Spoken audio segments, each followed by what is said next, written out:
அனைவருக்கும் வணக்கம். முதலில் தமிழ் தாய் வாழ்த்து. நீராடும் கடலொடுத்த நிலவடந்தை கெழிலொழுகும் சீராரும் வதனமென திகழ்வரத கண்டவிதில் தெக்கணமும் அதில் சிறந்த திராவிடனல் திருநாடும் தக்க சிறு பிறைநுதலும் தரித்தனரும் திலகமுமே அத்திலக வாசனை போல் அனைத்துலகும் இன்பமோர எத்திசையும் புகழ் மணக்க இருந்த பெரும் தமிழனங்கே தமிழனங்கே உன் சீரிழமை திரும்பியந்த செயல் மறந்து வாழ்த்ததுமே வாழ்த்ததுமே வாழ்த்ததுமே.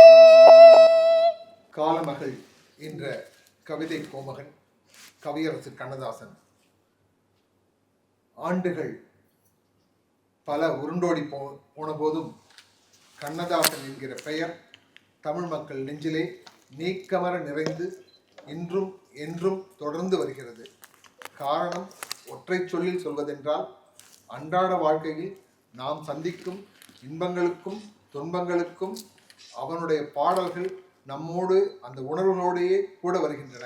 இந்த சாதனையை அவன் தன்னை அறியாமலே செய்திருக்கிறானா தன்னை அறிந்து செய்தானா என்பது அவனுக்கு மட்டுமே வெளிச்சம்.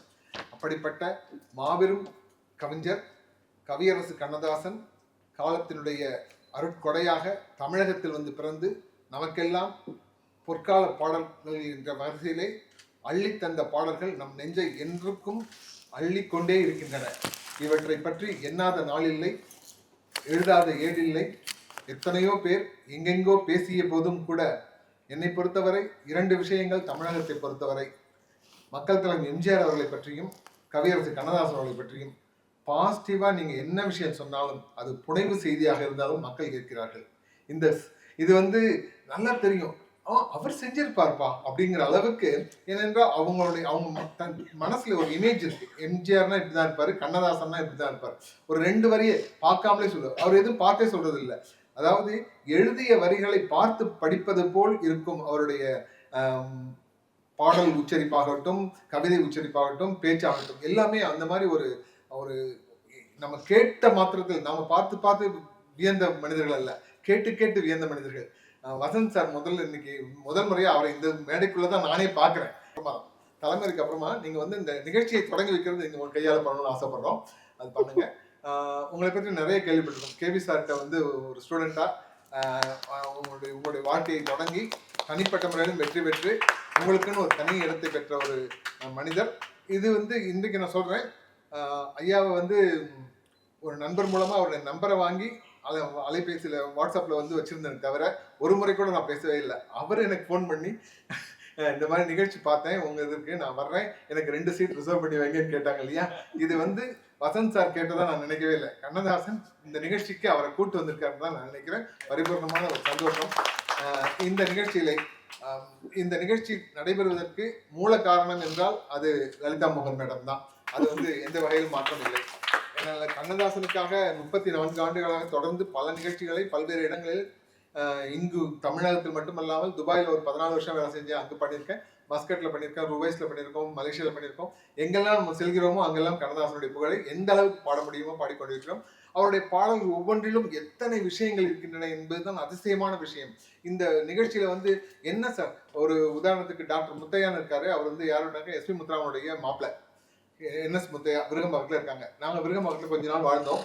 அந்த நேரத்தில் எங்களுக்கு ஃபேமிலி டாக்டரா இன்சிடென்டலி அமைஞ்சது. அதுவும் அவருடைய செயல் தான் நான் நினைக்கிறேன். ஏன்னா எத்தனையோ டாக்டர் இருக்கான் விருகம்பாக்கத்தில், அது எப்படி முத்தையா கிட்ட நான் போனேன்னு தெரியல. போனேன், நான் போய் பார்த்தா அங்கே கண்ணதாசன் படம்லாம் இருந்துச்சு. நம்மால் தான் போல சொல்லிட்டு அப்புறமா மேனுஸ்கிரிப்டாக முதல் ஒரு புக் எழுதியிருந்தேன், கண்ணதாசன் பாடல்கள் காலத்தின் பதிவுகள்னு ஒரு புத்தகம். அந்த புத்தகத்தை ஐயா நீங்கள் இந்த புத்தகத்தை படிச்சுட்டு உங்களுடைய மதிப்புரை கொடுக்க முடியுமான்னு. கண்ணதாசன் பாட்டுக்கு எதுக்கியா விளக்க உரை, நீ உட்காந்து எழுதுனியா, வேற வேலை இல்லையா உனக்கு? யாருக்கு தெரியலன்னு சொன்னான், எல்லாருக்கும் தெளிவா சொல்ற மாதிரி எளிமையா தான் எழுதியிருக்காரு. அவருக்கு நீ என்ன விளக்கம் அப்படின்னு சொல்லிட்டு ஒரு ஓப்பன் ஸ்டேட்மெண்ட். நான் கூட ஏன்டா கேட்டோன்னு கூட ஆயிடுச்சு. அப்புறம் இல்லை சார் நான் சொல்கிறேன், கொஞ்சம் தப்பாக எடுத்துக்காதீங்க, கொஞ்சம் முயற்சி பண்ணுங்க, படிச்சு பாருங்க, உங்களுக்கு பிடிக்கலன்னா கொடுத்துருங்க, நான் வேற யார்ட்ட வாங்கிக்கிறேன். வாங்கிட்டு அவர் கொடுத்த மொத்த மதிப்புரையில் அது எழுத்துல அச்சில் வந்திருக்கு. அந்த முக்கியமான வரியை மட்டும் சொல்றேன். காவிரி மைந்தன் கண்ணதாசனை எப்படி நமக்கு அறிமுகப்படுத்துகிறார் என்றால், இந்த ஹோட்டல்ல இட்லி நல்லா இருக்கும், இந்த ஹோட்டல்ல சாம்பார் நல்லா இருக்கும், இந்த ஹோட்டல்ல சட்னி நல்லா இருக்கும்னு ஒரு கணக்கு இருக்கு.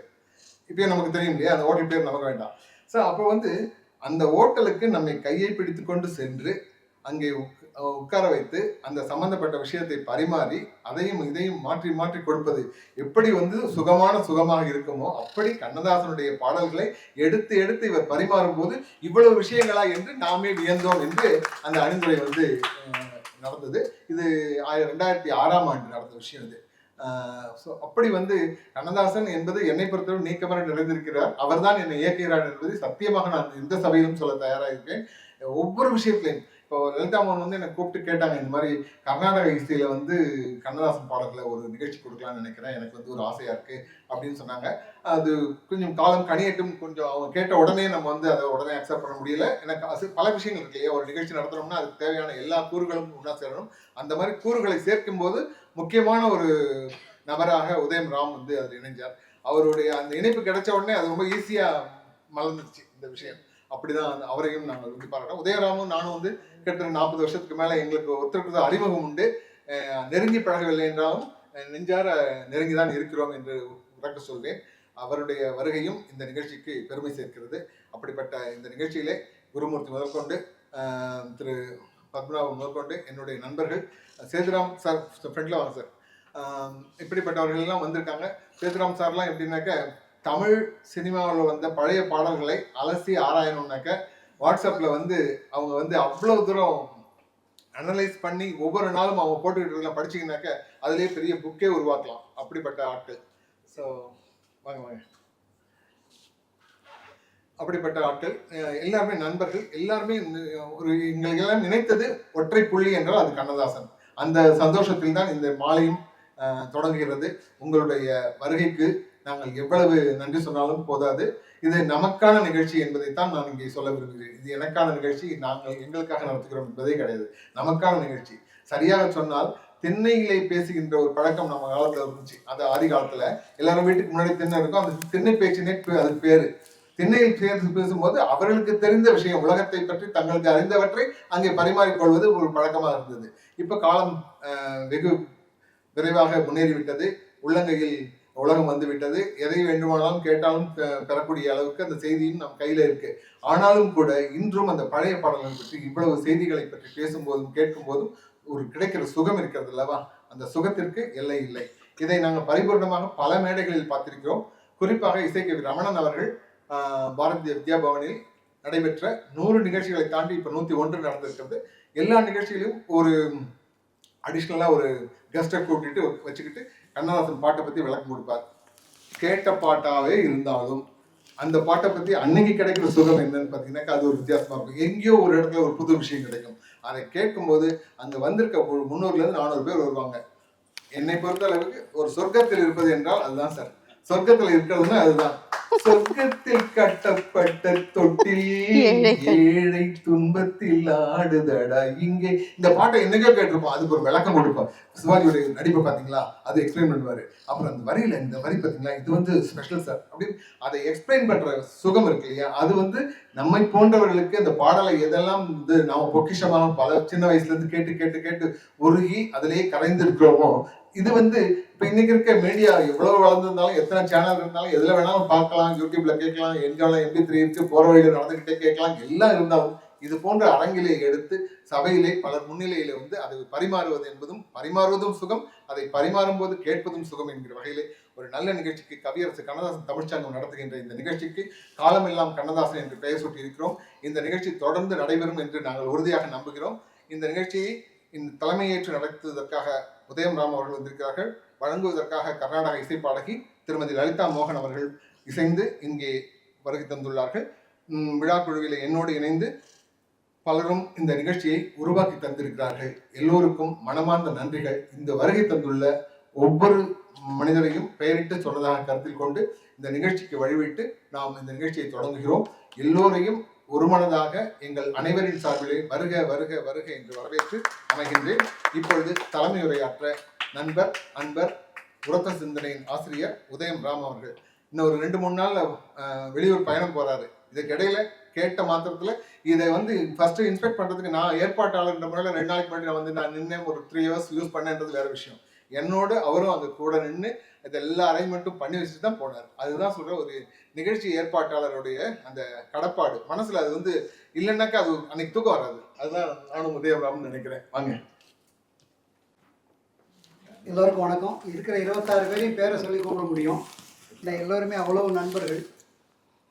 ஒரு நல்ல தொடக்கமும் ஒரு நல்ல மனிதரோட ஆரம்பிக்கணும். இன்னைக்கு வசந்த் வந்திருப்பது வசந்தம் வீச போகிறது என்பதற்கான தொடக்கம். நான் கூட கேட்டேன், நிஜமான வராரா அப்படின்னு கேட்டேன். காவேரி இல்லை சார், நான் வந்து வாட்ஸ்அப்பில் தான் அனுப்பிச்சேன், ஆனால் அதை பார்த்துட்டு வரேன்னு சொன்னார். சொன்னால் வந்துடுவார். அதான் வசந்த். நான் அரசியல்வாதி இல்லை. நண்பர்களே, இந்த நிகழ்ச்சி நான் வந்து கூட சொன்னேன், இன்னும் அவ்வளோ அவசரமாக பண்ணணுமா? இல்லை சார், நீங்கள் ஊருக்கு போகிறதுக்கு முன்னாடி இதை நீங்கள் தொடங்கி வச்சுட்டு போயிட்டா நல்லாயிருக்கும் அப்படின்னு மேடம் ஏன் உரிமையோடு கேட்குறாங்கன்னா, அவனுக்கு நாங்களும் ஒரே ஊர், பெரம்பூர், ஒரு 2 தெரு தள்ளி அவங்க இருக்காங்க, அவ்வளோதான். அவர்களை அறிமுகம் செய்யணும். அதாவது நிறைய பேர் இன்னைக்கு வெளியில் குடத்தில் இட்ட குத்து விளக்கு மாதிரி இருக்காங்க. நிறைய பேர் தெரியறதே இல்லை. வசந்த் சாருக்குள்ளார ஒரு இயக்குனர் இருக்கிறார் என்பது பாலச்சந்தருக்கு எப்படி தெரியும்? சாவி பத்திரிகையில் பல ஆண்டுகள் அவர் வந்து பத்திரிகையாளராக இருந்தபோது, அதுக்கு பிறகு நம்முடைய மாலனோடு சேர்ந்து அந்த பத்திரிகைலாம் இருக்கும்போது பாலச்சந்திர இன்டர்வியூ பண்ணக்கூடிய வரும்பொழுது தான், ஆஹா, இந்த பையனுக்குள்ளாரே ஒரு டேலண்ட் இருக்குது, அப்படியே உடனே அவர் பாலச்சந்திரன் அப்படியே இழுத்து கொண்டார். அது பாலச்சந்திரனோட இருந்தாலும் கூட பாலச்சந்திரனுடைய சாயல் இல்லாமல் பல படங்களை தந்த பெருமை திரு வசந்த் அவர்களுக்கு உண்டு. ஒன்னொன்று ஒரு மாதிரி ஒரு ஸ்டைலில் இருக்கும். கேரடி கண்மணியாக இருக்கலாம். அதுக்கு அடுத்தது வந்த படம் வந்து சத்தம் போடாதையா, நின்றுது ஆசை ஆசை, இன்னொரு படம் பேசவே மாட்டாங்க, சத்தம் போடாதே, ரிதம், இன்னொன்று கூட படம் வந்து பேசவே வெறும் சத்தத்தை மட்டும் வச்சிருக்கோம். என்ன பண்ண சத்தம் போட ஒன்னொன்றுமே பார்த்தீங்கன்னா அது வந்து ஒரு ஸ்டைலில் வந்து ஒரு ஜேனரில் ரொம்ப அருமையாக பண்ணார். அது மட்டுமல்ல, என்னுடைய நீண்டகால நண்பர் திரு டெல்லி கணேஷ் அவர்களை வைத்து பாயசம்னு ஒரு சீரியல், சி ஜானகிராமனுடைய, அது வந்து ஒரு 7 நவரசம்ல வந்து எல்லாராலையும் எல்லா பத்திரிகையாளரையும் இன்றைக்கும் பேசப்படக்கூடிய ஒரு சின்ன ஒரு குறு படமாக இருந்தது வந்து பாயசம் தான். இது எங்கே போனாலும் வந்து எல்லாரும் சொல்லக்கூடிய அளவுக்கு அவ்வளவு பொட்டன்ஷியல் எப்படி கிடைச்சதுன்னா, ஒரு அறிமுகம் கிடைக்கும் பொழுது அது யார் மூலமாக அறிமுகம் ஆகிறோம் என்பது தான் கிடைக்கிறது. லலிதா மோகன் வந்து பார்த்தீங்கன்னா, இன்றைக்கெல்லாம் கலைஞர்கள் வந்து வாய்ப்புகளை தேடி எங்கெங்கெல்லாமோ எந்தெந்த விதையெல்லாம் போகிறாங்க. ஆனால் அவங்க இது வரைக்கும் எந்த வாய்ப்பையும் அவங்க தேடி போனதே கிடையாது. நான் வந்து அவங்களை வந்து அவங்கள பற்றி இன்டர்வியூ உரத்த சிந்தனையில் போட்டேன். அப்போ தான் தெரிஞ்சுது பி சுசீலாவுக்கும் அவங்களும் எவ்வளோ க்ளோஸாக இருக்காங்க. பி சுசீலாவோட அவ்வளோ பாடல்களை வந்து மேடைகளில் பாடுறாங்கன்னா கர்நாடிக் மேடைகளில் தான். அவங்க பாடுறது எல்லாமே கர்நாடிக் பேஸ்டு சாங் தான் பாடுறாங்க.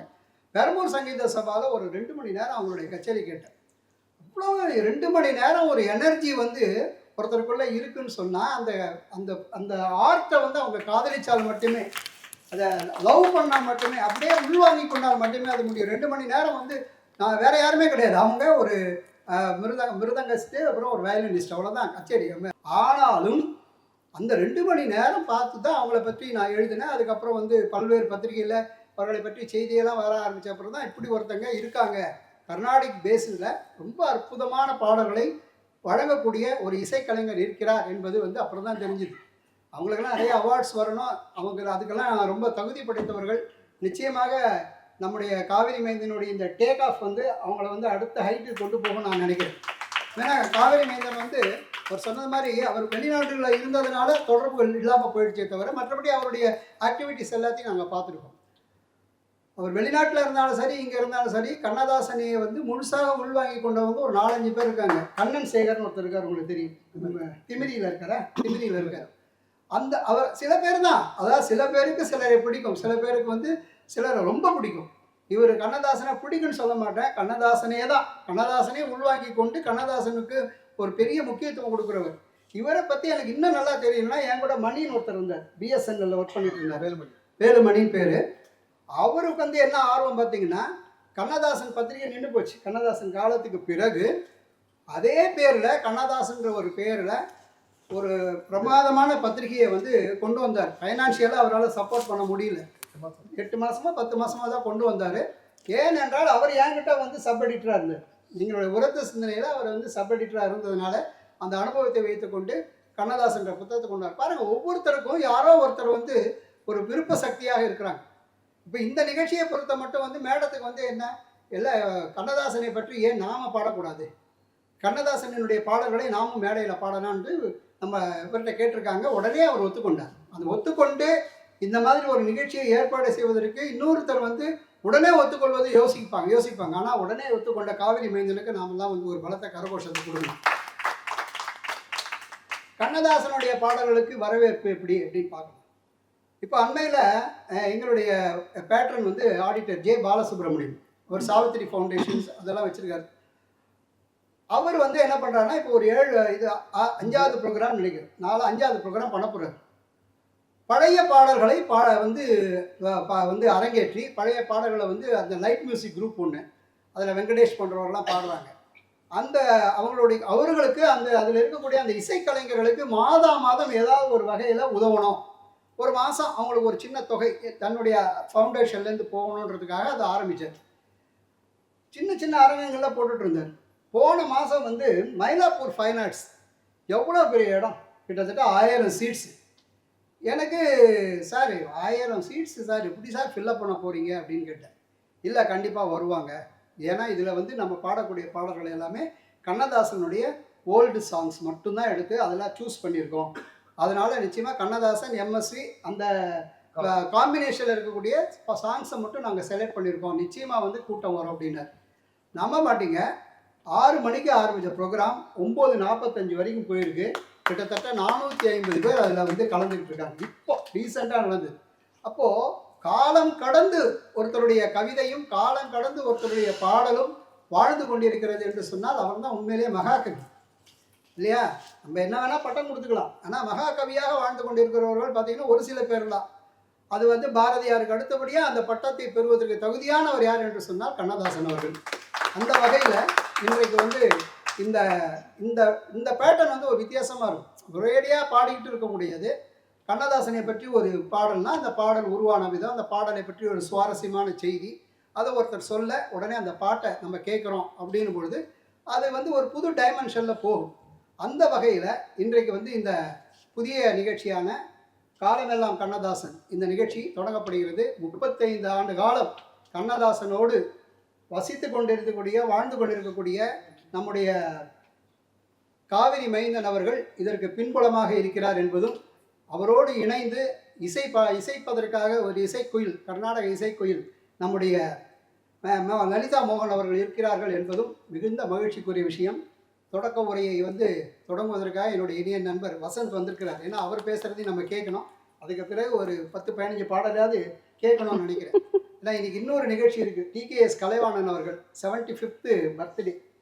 அது வந்து ஆக்சுவலாக வந்து அவருக்கு விழா எடுக்க போகிறாங்க. அது விழாவுக்கான ஒரு கமிட்டி போட்டிருக்காங்க. அந்த கமிட்டியில் நான் குருமூர்த்தி அதெல்லாம் போக வேண்டியிருக்கு. இருந்தாலும் ஒரு 7:45 வரைக்கும் நிச்சயமாக இந்த நிகழ்ச்சியில் கலந்து கொள்ள வாய்ப்பு இருக்கிறது என்று சொல்லி வசந்த் அவருடைய வாழ்த்துக்காக உங்களைப் போலவே நானும் காத்திருக்கிறேன். வாங்க வசந்த். அன்பு சிவம் இரண்டென்பார் அறிவிலார், அன்பே சிவம் என்பதை அறிகிறார். யாரும் அன்பே சிவம் என்று அறிந்த பின் அன்பே சிவமாய் அமர்ந்திருந்தாரே. அன்பே சிவம். எல்லோருக்கும் என் இனிய மாலை வணக்கம்.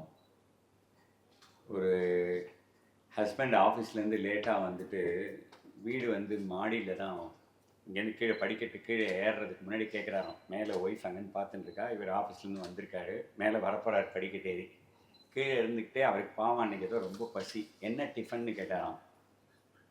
ஒன்றும் இல்லைன்னா இப்போ எனக்கு டிஃபன் வேணும்னு மேலே போனவுடனே சரி பண்ணிடலான்ட்டு அவர் மேலே வர்றதுக்குள்ளே கொடுத்துட்டாங்களாம். அந்த டிஃபன் வந்து ரவா உப்புமா. எல்லா லேடிஸ்க்கும் தெரியும். நிலைய வித்வான்னு பேர், நிலைய வித்வான்னே பேர் ரவா உப்புமாவுக்கு. உடனே பண்ணலாம். அந்த மாதிரி நான் ஏதோ பாட்டு கேட்க வந்தால் திடீர்னு என்னை பிடிச்சி மேலே ஏற்றி நீங்கள் பேசுங்க தொடக்க உரை விழா உரையெல்லாம் சொன்னால் நான் ஒரு ப்ரிப்பரேஷனும் பண்ணல. ஆனால் ஒரே ஒரு வசதி, எனக்கு ரொம்ப பிடிச்சவரை பற்றி பேச வேண்டியதுனால எனக்கு தோணின 1-2 இம்மிடியட்டாக தோணின விஷயங்களை மட்டும் உங்ககிட்ட ஷேர் பண்ணுறேன். பட் எனக்கு ரொம்ப பிடிச்சது என்னென்னாக்கா, காவிரி மைந்தன் பேசும்போது அப்படியே கடவுளை பார்த்தா எப்படி பேசுவோமோ அந்த மாதிரி கண்ணதாசனை பற்றி புல்லரிச்சு தான் பேசுகிறார். நானும் அவரை இன்னைக்கு தான் முதல் முறையாக பார்க்குறேன்.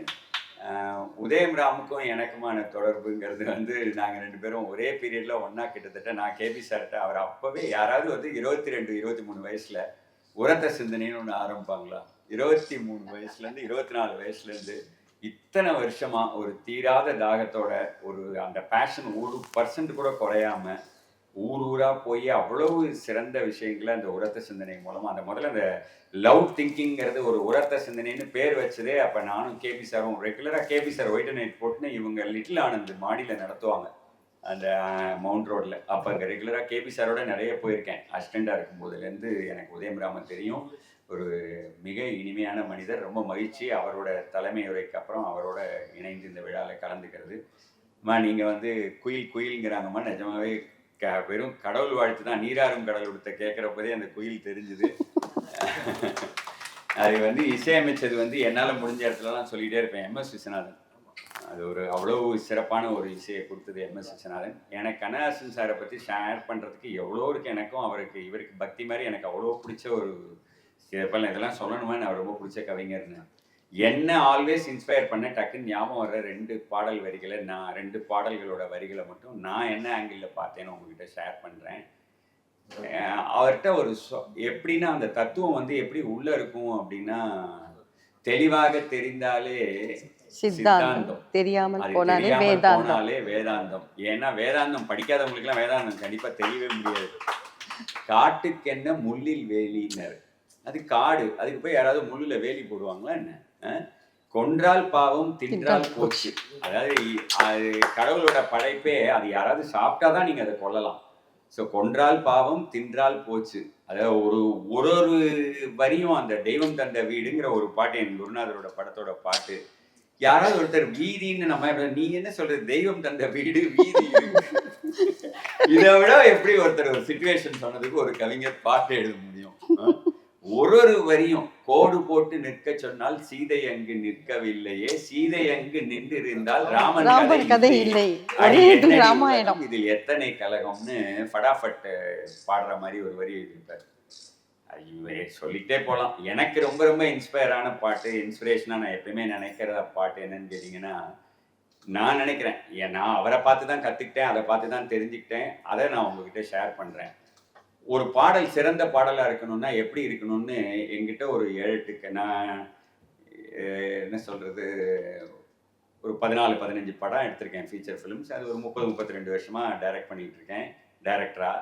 அதுக்கு முன்னாடி கேபி சார்ட்ட ஒர்க் பண்ண போது ஒரு 18 படம் ஒர்க் பண்ணியிருக்கேன். இது எல்லா படங்கள்லையும் நான் பார்த்தது.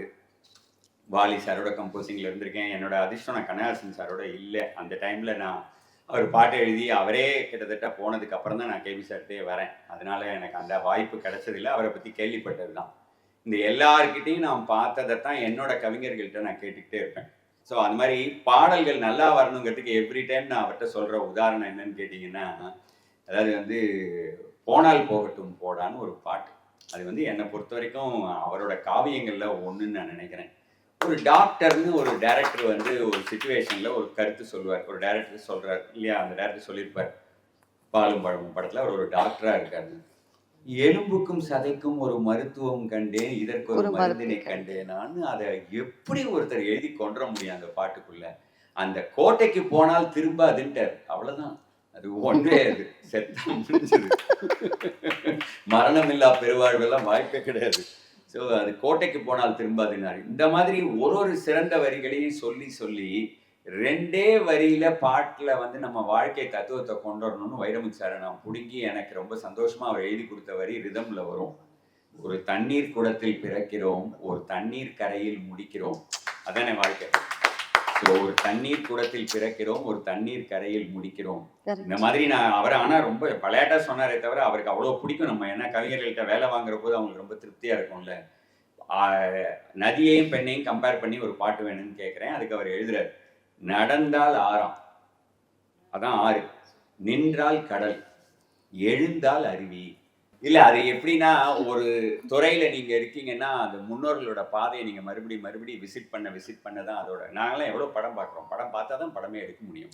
ஸோ அந்த மாதிரி பாடல் கேட்டா தான் அந்த பாடல்களை எழுத முடியும். அவங்கவங்க என்ன பண்ணியிருக்காங்கன்னு தெரிஞ்சா தான் அதை ஒட்டியோ, நெருக்கமாவோ, வெட்டியோ நீங்க முடியும். கடைசியா இதான் கடைசி பேச்சு. இதோட நான் போயிடுறேன். எனக்கு ரொம்ப புடிச்ச பாட்டுன்னு அடிக்கடி இவ்வளோ பில்டப் குடுத்த பாட்டு என்னன்னு கேட்டீங்கன்னா, எனக்கு இன்ஸ்பிரேஷனா இருந்த பாட்டு என்னன்னு கேட்டீங்கன்னா, மாபெரும் சபைதனில் நீ நடந்தால் உனக்கு மாலைகள் விழ வேண்டும். மாலைகள் விழ வேண்டும். ஒரு மாற்று குறையாத மன்னவன் மன்னவன் இவன் என போற்றி புகழ வேண்டும். பல்லவி என்ன? நான் வந்து முன்னுக்கு வரணும்னா என்னடா பண்ணணும்? உன்னை அறிந்தால் நீ உன்னை அறிந்தால் உலகத்தில் பில்கேட்ஸ் ஆளான்னா பாடினாரு.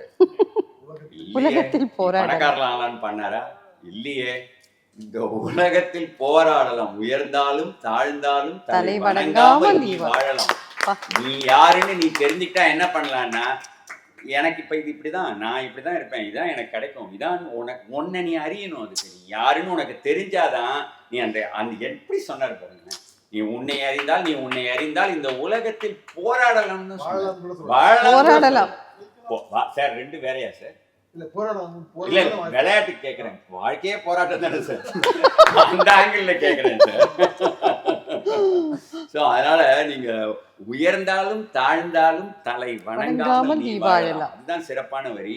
நான் என் கவிஞர்களை வந்து பழனி பாரதி வந்து எனக்கு ரொம்ப பிடிச்ச கவிஞர். அவர் வந்து போலாம் கேட்டுப்பார்ல, ஆல் சாங்ஸ் எழுதுறாரு. ஆல் சாங்ஸ் எழுதுறதுங்கிறது வந்து அந்த படத்துல இருக்கிறது 6 பாட்டு. 6 பாட்டையும் 2 பக்கம் நீங்க எழுதினீங்கன்னா 12 பக்கம் வரணும். அதுக்காக அவரும் நானும் உட்கார்ந்ததும் அவர் எழுதினதும் கிட்டத்தட்ட 120 130 பக்கம் ஒரு நோட் புக் ஃபுல் ஸ்கேல். திருப்தியே அடைய மாட்டேன். ஏன்னா அதுக்கு யாருமே காரணம் இல்லை, இந்த கேரக்டர் தான். ஏன்னா ஏற்கனவே நம்ம எதுல இருந்து நம்ம ஜேகே சொல்லுவாரு, நோன்ல இருந்து தான் அன்னோனுக்கு போறோம்.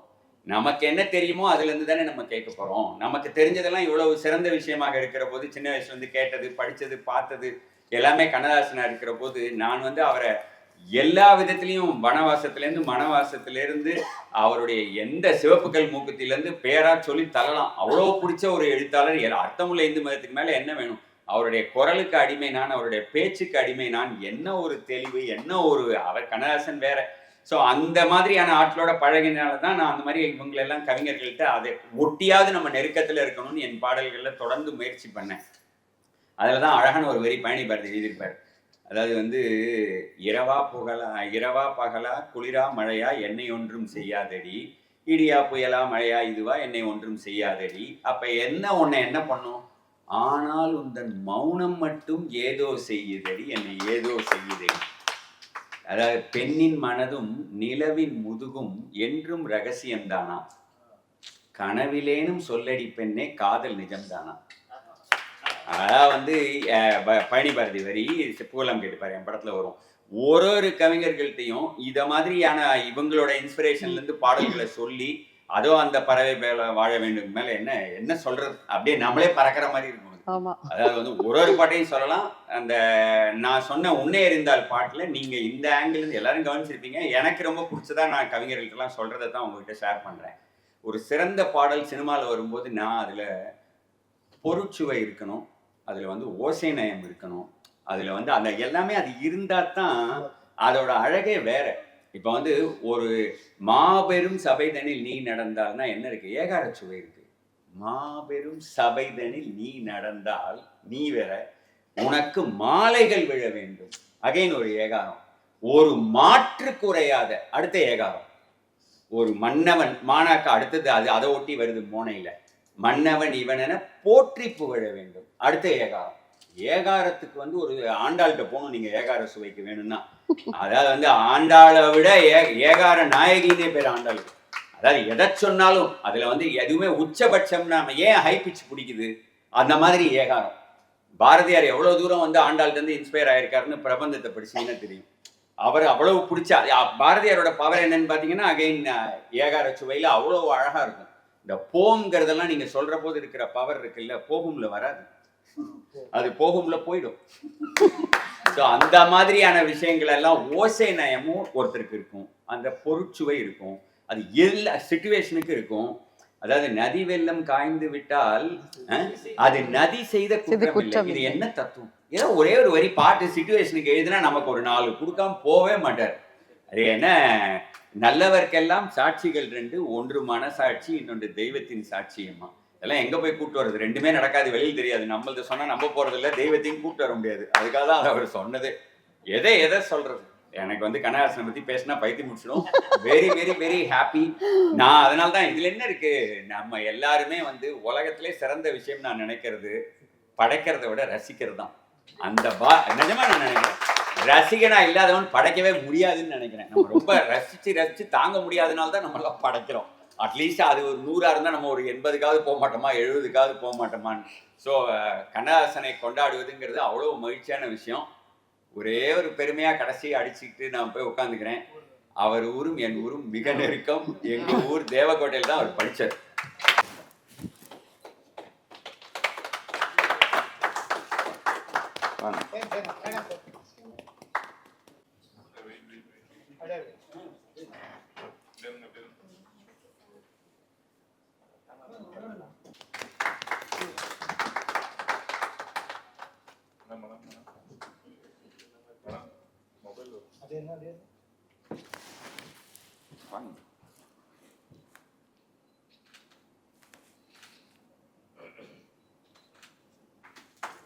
Welcome.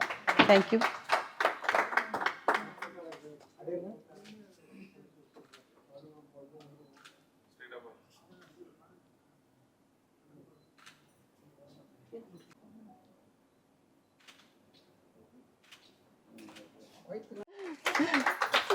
இது கோமானுக்கு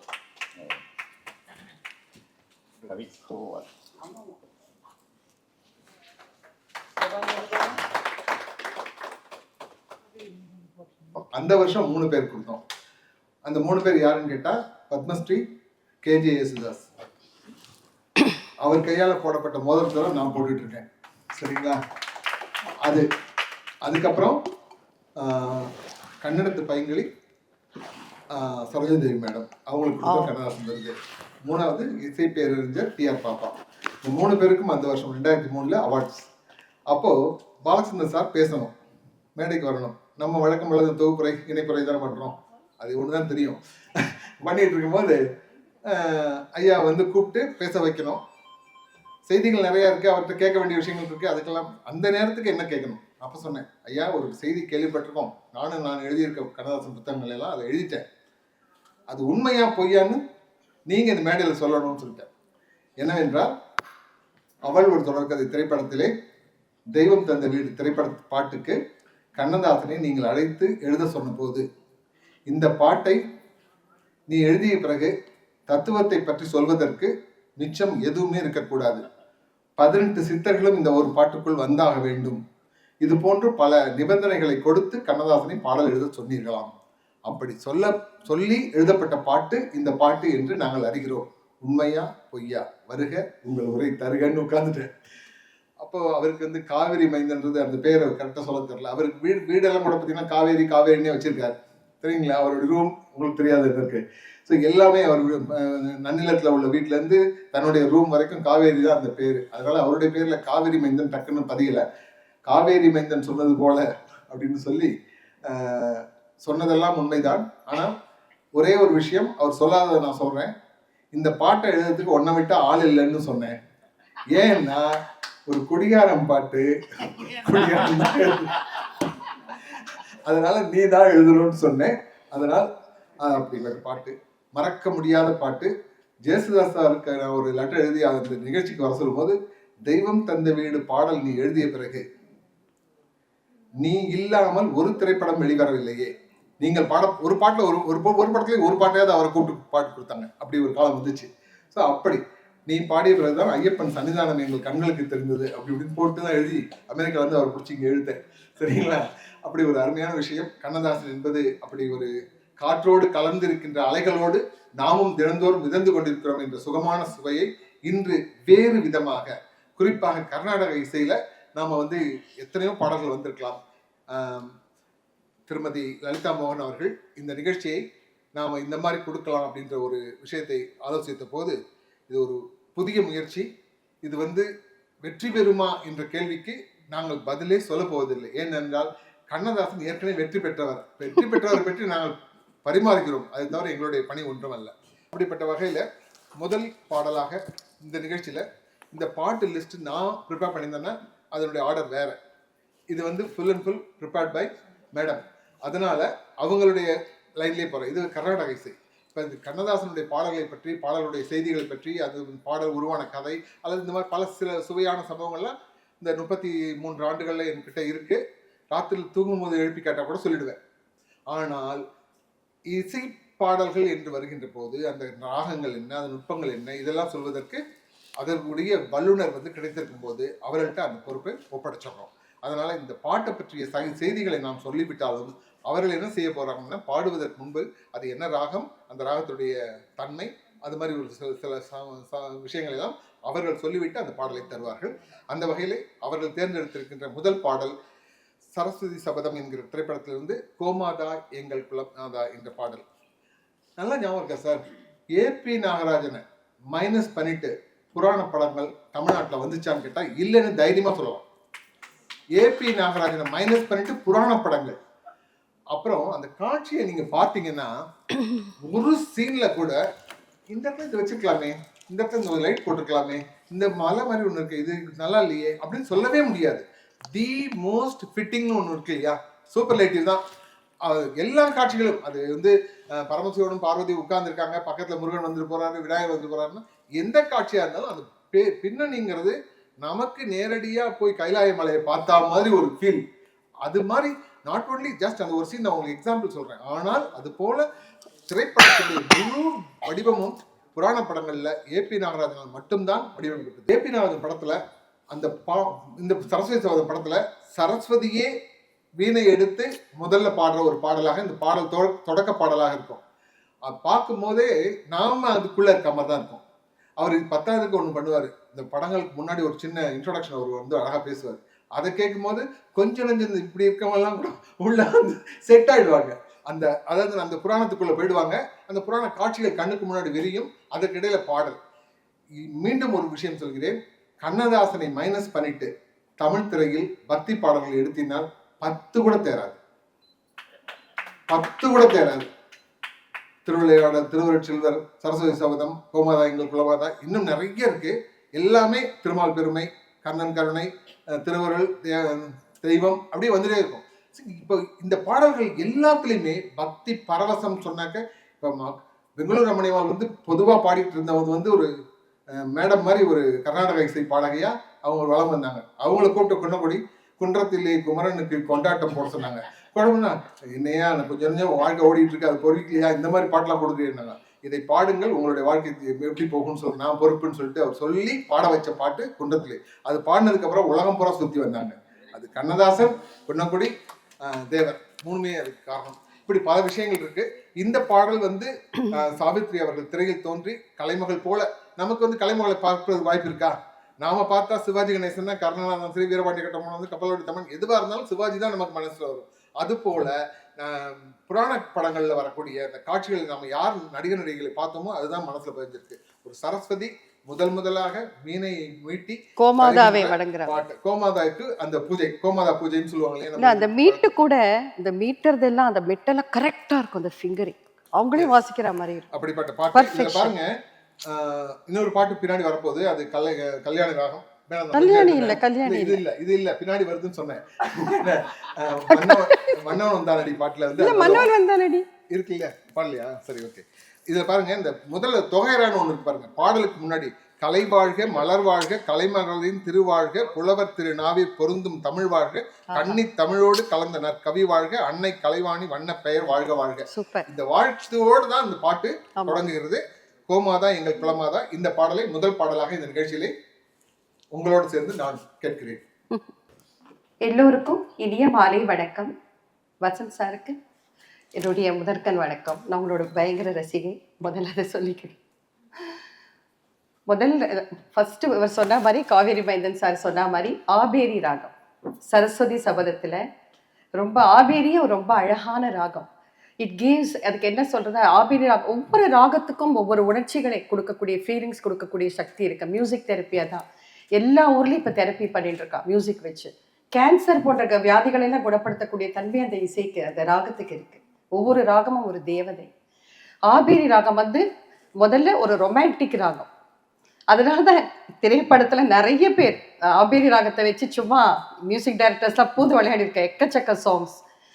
அதே சமயத்தில் அந்த ஆபேரி ராகம் பக்தி, அது செரினிட்டி, அது காம்னஸ், அப்படியே அமைதி. அதனால தான் இந்த ராகத்தை கேவி மகாதேவன் மாமா போட்டிருக்காரு. என்ன அதே சமயத்தில் அந்த ட்ரெஸ் கோடு பார்த்தீங்கன்னா அந்த ஒவ்வொன்றும் வி ஹாவ் டு என்ஜாய். அந்த ஒவ்வொரு கலர் கூட உணர்ச்சிகளை பிரதிபலிக்குமா. அந்த லைட் அந்த பின்னாடி அந்த கேர்ள்ஸ் டான்ஸ் ஆடுவோம் பார்த்தீங்களா, அதில் வந்து லைட் பிங்க் வந்து அது அம்மாவை பார்த்தா நம்மளுக்கு என்ன ஃபீலிங் வரும்? அன்பு, மரியாதை, பாசம், பக்தி, அந்த இதை குடிக்குமா அந்த கலர். ஸோ அந்த கேர்ள்ஸ் எல்லாம் அவள் வந்து அந்த கலர் தான் போட்டுருக்கா. So everything I will enjoy, research பண்ணுவேன். ஸோ ஃபஸ்ட்டு அதுலேருந்து நான் ஆரம்பிக்கிறேன்.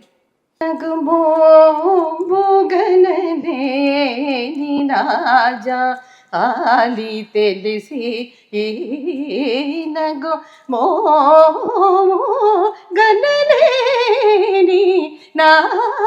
నాజాలి తెలిసి அது எப்படி பாடினரோ. எப்பேற்பட்ட பாடல்கள் இருக்க அழகான ராகம் ஆபேரி. இப்போ நான் சரஸ்வதி சபதத்தில் நம்ம கண்ணதாசன் ஐயாவோட வைர வரிகளில் மகாதேவன் சார் அப்படி எப்படி அந்த ஆபேரி ராகத்தை எவ்வளோ அழகு பண்ண முடியுமோ அதை புரிஞ்சு கொடுத்துட்டார். என்ஜாய் பண்ணுங்கன்னு. சுசீலாமா கேட்க வேண்டாம். அப்பா. கலை வாழ்க மலர் வாழ்க, கலை மலரின் திருவாழ்க, புலவர் திருநாவிற் பொருந்தும் தமிழ் வாழ்க, கன்னி தமிழோடு கலந்த நற்கவி வாழ்க, அன்னை கலைவாணி வண்ட பெயர் வாழ்க வாழ்கவே. கோமாதா எங்கள் குலமாதா, குலமாதர் நலம் காக்கும் குணமாதா.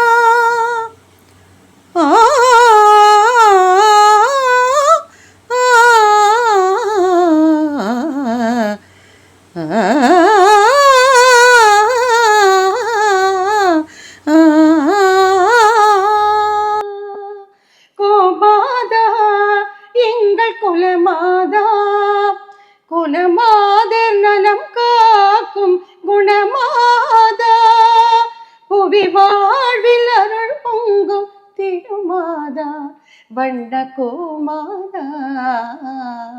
கோமாதா எங்கள் குலமாதா, பாலூட்டும் அன்பிலே அன்னை நீயே, பழகும் புறவிலே பிள்ளை நீயே. பாலூட்டும் அன்பிலே அன்னை நீயே, பழகும் புறவிலே பிள்ளை நீயே. கருணை மனதிலே கங்கை நீயே, கருணை மனதிலே கங்கை நீயே. கல்லார்க்கும் கற்றவர்க்கும் தெய்வம் நீ. கோமாதா எங்கள் குலமாதா, குலமாதர் நலம் காக்கும் குணமாதா, புவி வாழ்வில் அருள் பொங்கும் திருமாதா, வண்ண கோமாதா. கோமாதா எங்கள் குலமாதா, இணங்காதோர் மனம் கூட இணங்கும், நீ எதிர் வந்தால் எதிர்காலம் துலங்கும்.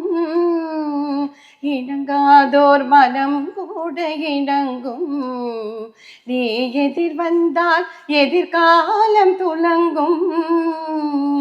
வணங்காத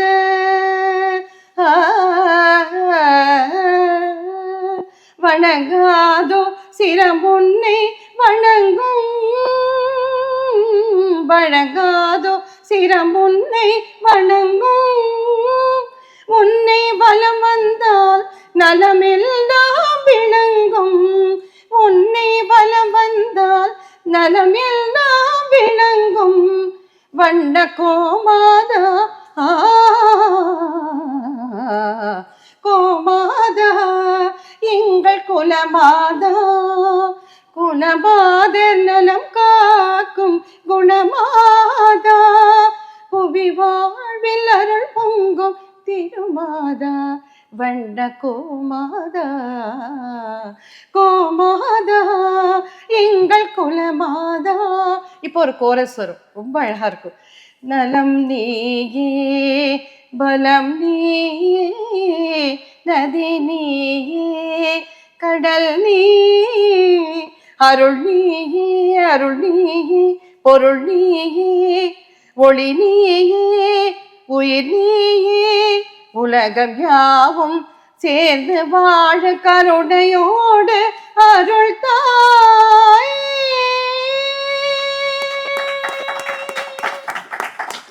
அந்த அழகா அந்த அந்த இடத்துல நம்ம ரசிக்கணும். அதாவது நலம் நீயே, ஓகே, அருள் நலம் நீயே பலம் நீயே, அதெல்லாம் அது அந்த ஒவ்வொரு நோட்ஸ்க்கு அந்த ஸ்வரங்களுக்கு கூட உணர்ச்சிகள் இருக்கு. அருள் நீயே, அருள் ரொம்ப முக்கியமாச்சே. உயிர் நீயே, மேல போறது. உலகம் யாவும் சேர்ந்து வாழ கருணையோடு அருள்வாய்.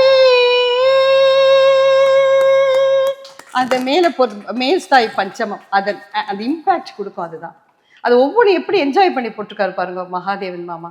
சூப்பர். அது சுசீலாமா எனக்கு சொல்லி கொடுப்பா. ஒவ்வொரு இதுவும் இப்படி பாடணும், இப்படித்தான் பாடணும், அது சொல்லுவாங்க.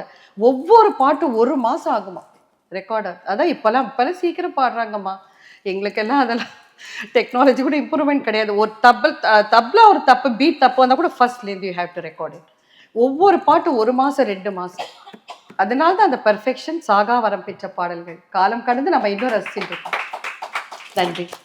சிலை அமைத்த போது மெல்லிசை மன்னரோடு இணைந்து நாங்கள் அந்த காரியத்தில் ஈடுபட்ட போது ஆல்மோஸ்ட் டெய்லி எம்எஸ்வி மீட் பண்ணிடுவோம். இன்னைக்கு என்ன வேலை, இன்னைக்கு என்ன பண்ணணும், அடுத்து என்ன, ஜெயலலிதா மேடத்தை எப்போ மீட் பண்ணணும், அவங்கள கூப்பிட்டு சிலையை திறக்கணும், இப்படி பல சார்ட் வச்சுருக்கோம். பண்ணும்போது திடீர்னு ஒரு நாள் வந்து அவரே சொன்னார், கிளம்பும் போது, ஏய் ஞாயிற்றுக்கிழமை காலையில் கேவிஎம் சார் மீட் பண்ணலான்னு இருக்கேன் அப்படின்னாரு. சார் நாங்களாம் பார்த்ததே கிடையாது, நாங்கள் கமிட்டியில் எல்லோரும் வரோம் அப்படின்னோம். வாங்கிட்டார். போகிறோம். இப்போ வந்து அது எம்ஜிஆர் யூனிவர்சிட்டி ஏதோ ஒன்று இருக்குது, அந்த ஆஃபீஸ் இருக்குது, சண்முகம் சார் வாங்கிட்டார் நினைக்கிறேன் அந்த இடத்த. அங்கே வீட்டுக்குள்ளே போகிறோம் சார். ஒரு சேரில் ஒன் சைடு ஒர்க் பண்ணாமல் பேரலிட்டிக் அட்டாக்கில் உட்கார்ந்துருக்காரு. எப்படி இருக்குன்றது நினச்சி பாருங்கள், நம்ம நிறைய பார்த்துருப்போம். உட்கார்ந்துருக்கார். இவர் போன உடனே அவர் காலை தொட்டு நமஸ்காரம் பண்ணிட்டு பக்கத்தில் உட்கார்ந்தார். நாங்களும் போனவங்க எல்லாருமே அதே வேலையை பண்ணிட்டோம். நமஸ்காரம் பண்ணியாச்சு. அப்புறம் ஷால் போட்டோம், அந்த மரியாதைலாம் முடிஞ்சுது. துறைவிசயத்தில் வந்துட்டு மெல்லிசை மன்னர் கேட்குறாரு, இந்த மாதிரி கண்ணதாசனுக்காக சிலை வைப்பதற்காக நிதி திரட்டுவதற்காக சேலத்துக்கும் கோவைக்கும் இசை நிகழ்ச்சி நடத்துறதுக்காக நான், ராமமூர்த்தி அண்ணா, அப்புறம் சங்கர் கணேஷ், இளையராஜா எல்லாரும் சேர்ந்து போகிறோம், உங்களுடைய ஆசீர்வாதம் வாங்கிட்டு போகலான்னு நினச்சோம். அவருக்கு பேச்சு வரலைங்க, தப்பாக எடுத்துக்கக்கூடாது. ஸ்லேட் எடுத்து ஒரு சாக் பீஸ் வாங்கி எழுதுகிறார். இந்த வரி திரை வரலாற்றில் எழுதப்பட்டே ஆக வேண்டும். காவிரி மைந்தன் பல இடத்துல எழுதிட்டேன், பல மேடைகளை சொல்லிட்டேன். இன்னும் அது பொன்னெழுத்துக்களை பறிக்கப்பட வேண்டும். நானும் வருகிறேன்.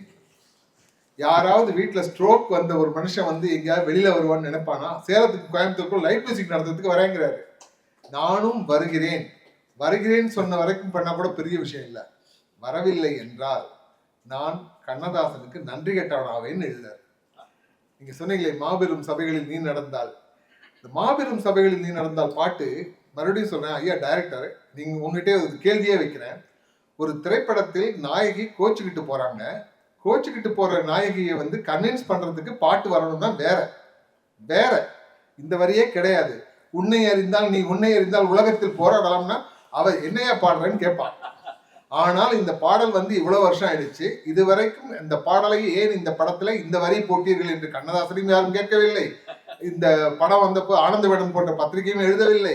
ஏனென்றால் தமிழ்நாட்டுக்கு ஒரு அருமையான தேவையான ஒரு இதை விட சிறந்த பாடல் இல்லை என்கிற அளவுக்கு ஒரு பாட்டு கிடைச்சிருக்கு. அதனால அந்த கேள்வி வரவில்லை. அப்படிப்பட்ட கேள்வி மகாதனுடைய இசையிலே அடுத்த படம் கந்தன் கருணை, வெள்ளிமலை மன்னவா, வேதம் நீ அல்லவா, முன்னோர்க்கும் முன்னவா மூண்ட கதை சொல்லவா. இந்த 4 வரிகளிலே பாருங்க, அந்த தேவர்கள் கஷ்டப்படுறாங்க, அசுரர்கள் அவஸ்தைப்படுத்துறாங்க, இது எல்லாமே அதுல இருக்கு. முன்னோர்க்கும் முன்னவா மூண்ட கதை சொல்லவா. இப்ப என்ன நடந்துச்சு தெரியுமா உனக்கு, நான் அதனாலதான் உங்ககிட்ட ப்ரே பண்றேன். அந்த அர்த்தம் இதுதான் கண்ணதாசன். கண்ணதாசன் மட்டும்தான் கதையை 2 வரியில், ஐயா சொன்ன மாதிரி, கோடு போட்டு நிற்க சொன்னான் சீதை நிற்கவில்லையே, சீதை அங்கு நின்றிருந்தால் ராமன் கதை இல்லையே, இதை விட ராமாயணத்தை 2 லைன்ல சுருக்கமா சொல்லவே முடியாது. அதுதான். சோ இந்த வரிகளில் கூட பாத்தீங்கன்னா அப்படிதான் இருக்கு. 5 எழுத்தும் எங்கள் நெஞ்செழுத்தல்லவா, ஐம்புலனும் உந்தன் அடைக்கலம் அல்லவா, அஞ்சுமின் நெஞ்சுக்கு ஆறுதல் சொல்லவா, அபாயம் நீக்கவரும் சிபாயம் அல்லவா. புராணமோ சமூக கதையோ அதை உள்வாங்கி தன் ஆழ் மனதிலிருந்து தேர்ந்த வார்த்தைகளை உள்ளடக்கிய பாடலை தருகிறார் கண்ணதாசன். எஸ் வரலட்சுமியின் குரலில் பக்தி பரவசம் பொங்கிட இசையில் நம்மை வசைப்படுத்துகிறார் கே மகாதேவன். இப்பொழுது நம்மை வசைப்படுத்த வருகிறார் லலிதா மோகன். இது 26வது மேளகர்த்தா, சாருகேசி ராகத்துல வந்த ராகம். சாருகேசி ராகம் என்ன உணர்ச்சி கொடுக்கறதுன்னா, டோட்டல் சரண்டர். என்ன சொல்றா, அதாவது இந்திராணி தானே அதுல சிவனுக்கு பூஜை பண்றா. அதாவது இந்த சூரபத்மன் ரொம்ப கொடுமைப்படுத்துறான், தப்பிச்சின்னு வரா இந்திராணி இந்திரன் கிட்டேருந்து சிவலிங்கத்துக்கு பூஜை பண்றா. அதாவது நீதான் கடைசியா திருவருள், தேவர் குரல் கேட்டு உன் திருவடியை காட்டு, அபய குரல் நீட்டு உன் அருள் முகத்தை காட்டு. Total surrender. அந்த சாருகேசி ராகம் அந்த சரணாகதி, அந்த ஃபீலிங்கை உணர்ச்சியை கொடுக்கக்கூடிய ராகம். என்ன அழகா கையாண்டிருக்காரு பாருங்க ஒவ்வொரு சிச்சுவேஷனுக்கும். கிரேட். அவ இசை ஞானி, ஒவ்வொன்று என்ஜாய் பண்ணணும். Okay, welcome to that.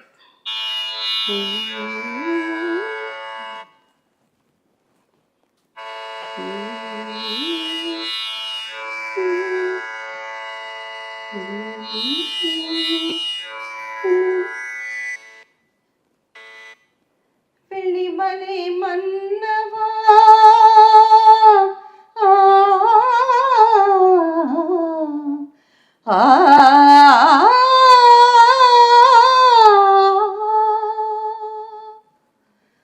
வெளிமலை மன்னவா, வேதம் நீ அல்லவா, முன்னோர்க்கும் முன்னவா மூண்ட கதை சொல்லவா. வெளிமலை மன்னவா, வேதம் நீ அல்லவா, முன்னோர்க்கும் முன்னவா மூண்ட கதை சொல்லவா. வெளிமலை மன்னவா, ஐந்தெழுத்தும் எந்தன் நெஞ்செழுத்தல்லவா, ஐந்தெழுத்தும் எந்தன் நெஞ்செழுத்தல்லவா, ஐம்புலனும் புந்தன் அடைக்கலம் அல்லவா, ஐம்புலனும் புந்தன் அடைக்கலம் அல்லவா. அஞ்சும் என் நெஞ்சுக்கு ஆறுதல் சொல்லவா, அஞ்சும் என் நெஞ்சுக்கு ஆறுதல் சொல்லவா, அபாயம் நீக்க வரும் சிவாய வல்லவா, அபாயம் நீக்க வரும் சிவாய வல்லவா.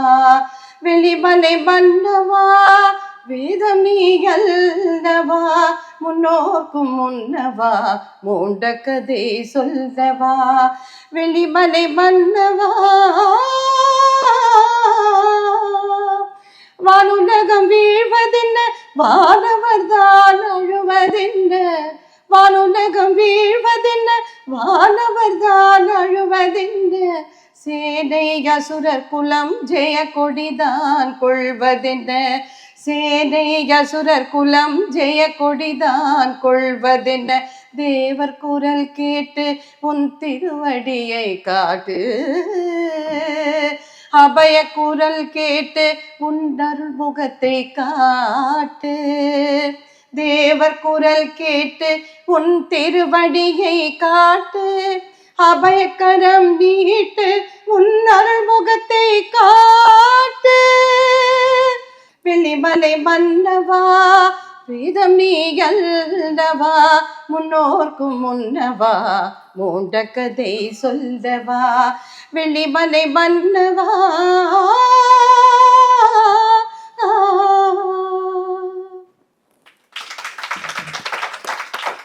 பாடும்போது கேட்ட அந்த குரல் கிட்டத்தட்ட அதே ஒரு உணர்வோடு இந்த அரங்கம் வந்து நிறைந்திருந்தது என்று சொன்னால் மிக இல்லை.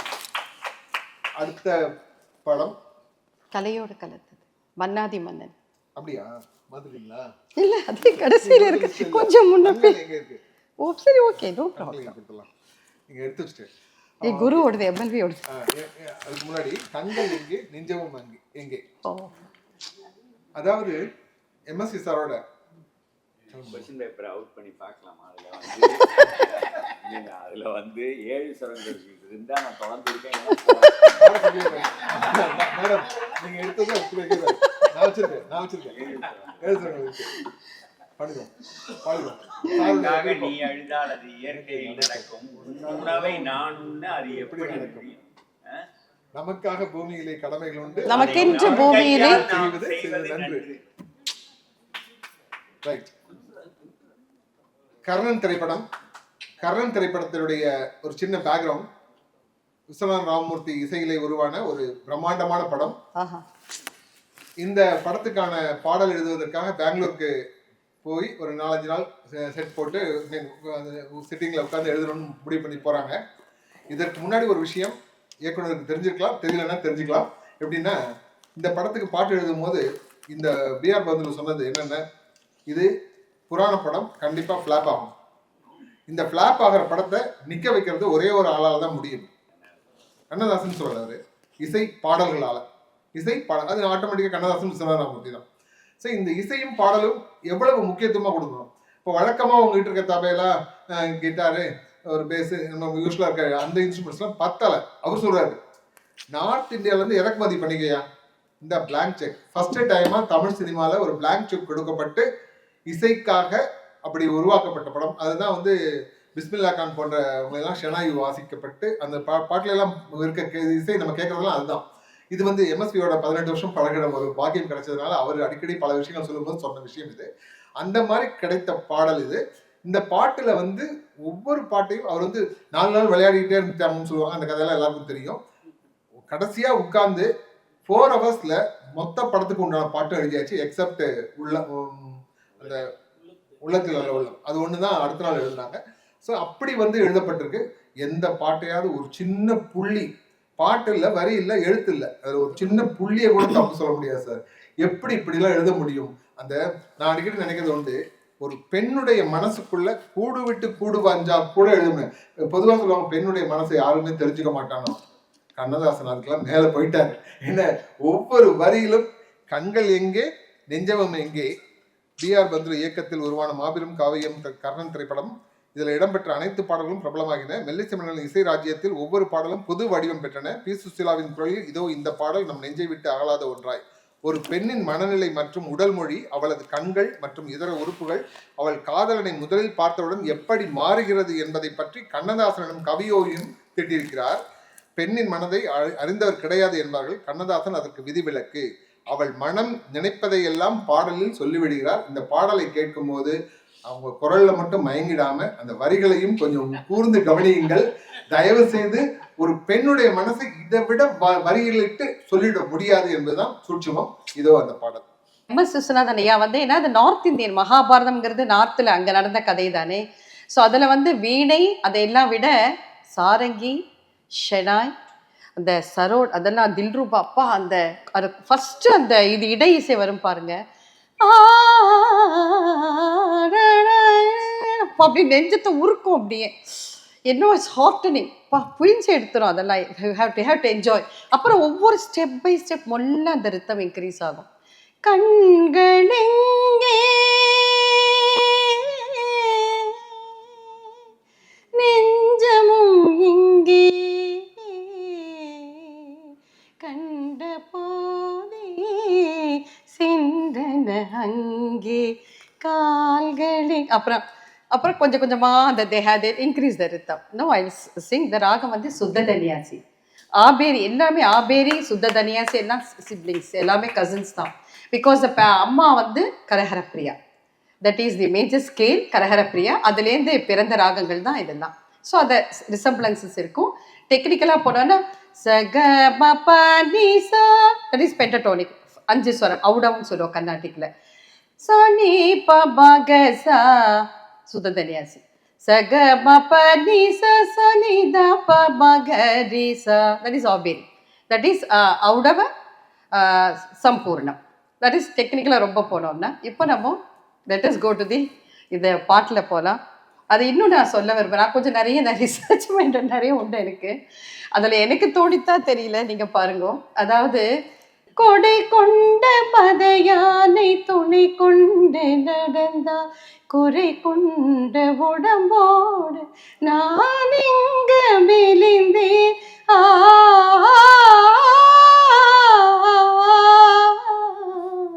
அதுல கொடை கொண்ட அது எனக்கு என்ன திருப்பாவை ஞாபகம் வருது. ஆண்டாளோடது 18th உந்த பத களீற்றன் ஓடாத தோளுடையன். 18th அதுல உந்து மத களிற்றன், அதாவது நந்தகோபால் வந்து உந்து மத களிற்றன் மதையானை கொண்ட இதெல்லாம் வச்சிருக்காராம். உந்து மத களீற்றன் ஓடாத தோல்வலியன். அதாவது வெரி ஸ்ட்ராங் ஷோல்டர்ஸ். புறமுதுகெல்லாம் இட்டு ஓட மாட்டார். அந்த நந்த கோபாலன் மரமகளின பின்னாய் அந்த அந்த ஆண்டாள் திருப்பாவை அவருக்கு ரொம்ப பிடிக்கும். அவர் கவர்ந்த வரிகள் நிறைய அதுலேருந்து எடுத்து அவள் அழகா அதை அந்த இடத்துல யூஸ் பண்ணிப்பார். அது அவருக்கு தான் முடியும், நம்ம மற்றவளெல்லாம் முடியாது. Is very. பாடலாமா? கண்களெங்கே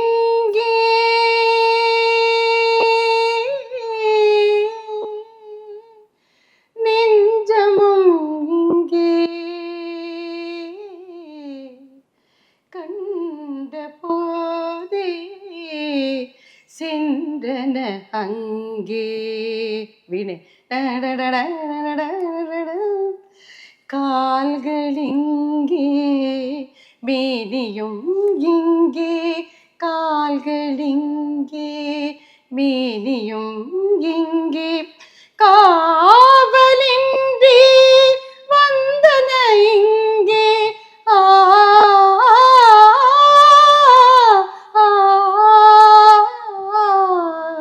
கண்களெங்கே நெஞ்சமும் இங்கே கண்ட போதே சென்றன அங்கே.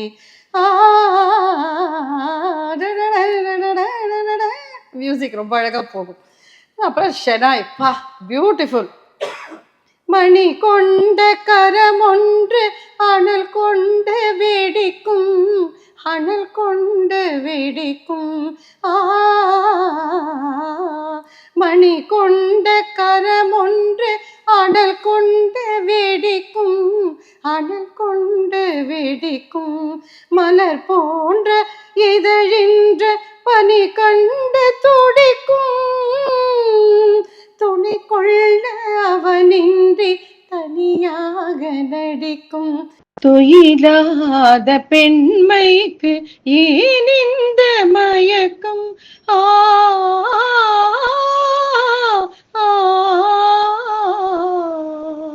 கண்கள் இங்கே நெஞ்சமும் இங்கே கண்ட போதே சென்றன அங்கே.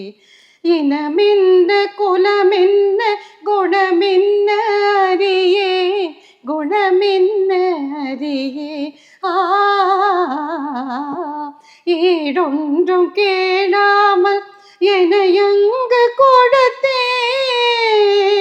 கொடை கொண்ட மதையானை உயிர் கொண்டு நடந்தால் குறை கொண்ட உடலோடு நான் எங்கு மிதிந்தேன்.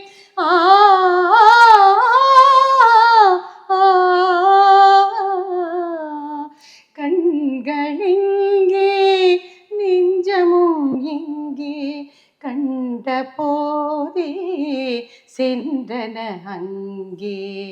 கால்களிங்கே மேனியும் இங்கே கண்ட போதே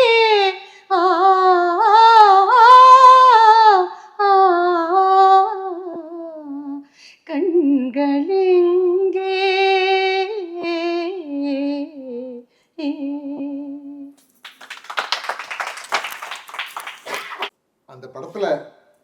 இந்த பாட்டையும் ஒரு புள்ளி கூட தள்ளி விட முடியாது. இன்னொரு முக்கியமான விஷயம், ராகம் தெரிஞ்ச இவங்க சொல்லலாம் தாராளமாக. எம்எஸ்வி என்கிட்ட சொல்லும்போது, தமிழ் திரையில் இசை என்பது எப்படி அமைக்கப்படுகிறதோ அது பாடத்தில் உண்டு. அதையும் தாண்டி ஹிந்துஸ்தானி ராகத்தை அதிகமாக பயன்படுத்திய படம் என்றால் அது கர்ணன் என்று சொன்னது. அதனால தான் இந்த பாட்டு இன்றைக்கும் வந்து ஒரு டோட்டலி டிஃப்ரெண்ட் லெவலில் நிற்குது. அதுக்கு இணையாக ஒரு பாட்டு நம்மளால் எடுத்து மற்ற பாட்டில் இருந்து சொல்ல அது முடியாது. இன்னொரு இது கூட எப்படின்னா, இந்த பாட்டில் ஹம்மிங் வரும். ஷெனாய் வாசிப்பாங்க. அதுக்கு கோரஸ்ல வந்து பதில், கோரஸ் வந்து they'll give answer. ஷெனாய்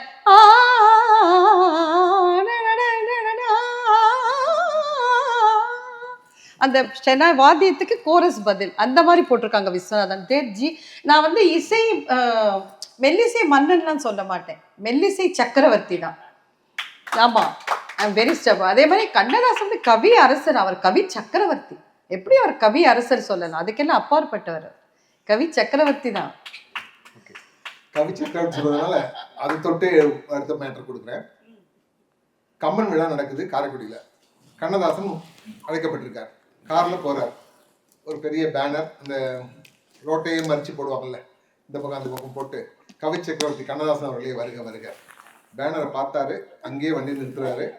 இறங்கிட்டு இந்த பேனர் கலக்குனா உள்ள வரேன், இல்லைன்னா திரும்பி போறேன்ட்டார். கவி சக்கரவர்த்தி என்றால் கம்பன் மட்டும்தான், கண்டிப்பா கண்ணதாசன் கிடையாது என்பதை அங்கே வந்து அவர் நிறைவிட்டு சொல்லியிருக்கார், உறுதிட்டு சொல்லியிருக்கார். அதுதான் சார் ஜீனியஸ். ஒருத்தன் புகழ்றாங்கிறதுக்காக எதை சொன்னாலும் ஏற்றுக்கிறது வந்து சரியான இது இல்லை. புகழ்ச்சி என்பது மற்றவர்கள் சொல்வதுதான் புகழ்ச்சி. தன்னைத்தானே புகழ்ந்து கொண்டால் அது தற்புகழ்ச்சி, அது காலத்தில் நிற்காது. இன்னும் சரியாக சொல்கிறேன், எந்த கவிஞர் மேல நமக்கு எந்த வஞ்சமோ எதுவுமே கிடையாது. கள்ளமற்ற மனதோடு கண்ணதாசன் போலவே சொல்கிறேன், காலம் என்பது சரியான சல்லடை. சலிக்கும் போது நிற்பவர்கள் தான் நிற்பார்கள், எல்லாரும் நிற்க முடியாது. சரிங்களா? அடுத்தது இன்னொரு கேள்வி எல்லாருக்கும் வைப்போம். எம்ஜிஆருக்கு நிறைய பாட்டு எழுதினாரு கண்ணதாசன், வாலி நிறைய எழுதினாரு. இந்த கேள்வி பொதுவாக எல்லாருடைய மனசுலையும் ஓடிட்டே இருக்கும். எனக்கு தெரிந்தவரை நான் உட்காந்து எண்ணிலாம் பார்க்கல. கருப்பு வெள்ளை திரைப்படங்களாக வந்த காலத்தில் கண்ணதாசன் அதிகமாக எழுதினார். கருப்பு வெள்ளை கலந்து கலர் படமாக மாறினதுக்கு அப்புறமா வாலியுடைய வருகையும் இருந்தது. அதுக்கு பல காரணங்கள், அதெல்லாம் சொல்வதற்கான சபை இது இல்லை. அப்போ வந்து வாலியுடைய பீச்சு அல்லது அந்த பாடல்கள்லாம் தொடர்ந்து ஹிட் ஆகும் போது எம்எஸ்வியுடைய காம்பினேஷன் மோஸ்ட்லி வாலி எழுதின நிறைய படங்களுக்கு வந்து சொல்லப்போனால் 90% இட் இஸ் எம்எஸ்வி மியூசிக் அப்படி வந்திருக்கு. அதில் எம்ஜிஆருக்கு கண்ணதாசன் எழுதுறதை விட வாலி அதிகமாக இருக்கார், அது உண்மை. இப்போ ஏன் சொல்ல வந்தேன்னு சொன்னாக்க, கண்ணதாசன் இவ்வளவு கம்மியாக எழுதியிருக்கார் பிற்காலத்தில். நான் ஆணையிட்டாலும் அவர் இல்லை, என்ன நான் உங்கள் வீட்டு பிள்ளை அதுவும் அவர் இல்லை. இதெல்லாம் நிறைய விஷயங்கள் வந்து அவருடைய சூப்பர் பாட்டெல்லாம் கூட வந்து பிற்காலத்தில் வந்து மக்களோட மனசில் நிற்கிறதுல அதிகமான பாடல்கள் கொஞ்சம் கம்மியாக இருக்கான்னு எல்லாருக்குமே சந்தேகம் வரக்கூடிய விஷயம் இருந்தாலும் கூட அங்கே எங்கே வந்து இது டிஃபர் ஆகுதுன்னு சொன்னாக்க, கண்ணதாசன் ஆரம்ப காலத்தில் மதுரை வீரன், மன்னாதி மன்னன், ராஜா தேசிங்கு இது போன்ற பல படங்களுக்கு, நாடோடி மன்னன், இது எல்லாத்துக்கும் வசனம் எழுதிய மனிதர். அவர் எழுதிய வசனத்தால் அந்த படங்கள்லாம் வந்து எம்ஜிஆருடைய வாழ்க்கையில் திருப்பு முனையாக மாறிச்சு. அதனால அந்த மாதிரி வந்த திருப்பு முனை படங்கள்ல ஒன்று மன்னாதி மன்னன், நடேஷ் ஆர்ட்ஸ் பிக்சர்ஸ். இந்த படத்துல வந்து PS வீரப்பாவுடைய வசனத்தோடு தான் இந்த பாட்டு ஆரம்பிக்கும். ஆடல் அரசி நீ, அற்புதமான ரசிகன் நான், அழகு சிலை நீ, அதற்கேற்ற மன்னன் நான், கலையோடு கலந்தவள் நீ, உன் உயிரோடு கலந்தவன் நான், ஒரு நாளும் திருநாள் தான் வா கண்ணே, முடியாது முடியாது என்கிற வசனம் இடம்பெறும் படத்தில், மன்னாதி மன்னன் திரைப்படத்தில் வசனம் எழுதியவரும் கண்ணதாசனே. மெல்லிசை மன்னர்கள் விஸ்வநாதன் ராமமூர்த்தி இசையிலே, நாட்டிய பேரொளி பத்மினி அவர்கள் நடனத்தோடு உருவான பாடல். குரு மதிப்பிற்குரிய குரு MLV வருது எழுதியிருக்கேன். திரையில் PS வீரப்பா அவர்கள் இச்சைக்கு இணங்க மறுத்து நாயகி ஆடும் பாடலாய் ML வசந்தகுமாரி அவர்களின் குரலில் ஒலிக்கும் இப்பாடல் அவரின் சிஷ்யான திருமதி லலிதா மோகன் அவர்கள் இன்றைய நிகழ்ச்சியில இந்த பாடலை தேர்ந்தெடுத்ததும் பொருத்தமே. இப்பொழுது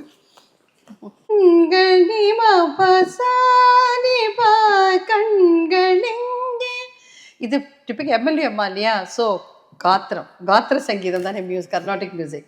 ஸோ அதில் அதுக்கேற்ற மாதிரி மெல்லிசை மன்னர்களை போட்டிருப்பாங்க, ரொம்ப அழகாக இருக்கும்.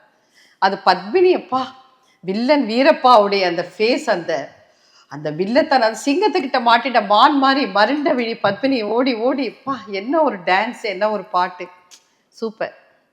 கலையோடு கலந்தது உண்மை, நான் கலையோடு கலந்தது உண்மை, கற்பு கடலோடு பிறந்த என் தமிழாளும் பெண்மை, கலையோடு கலந்தது உண்மை,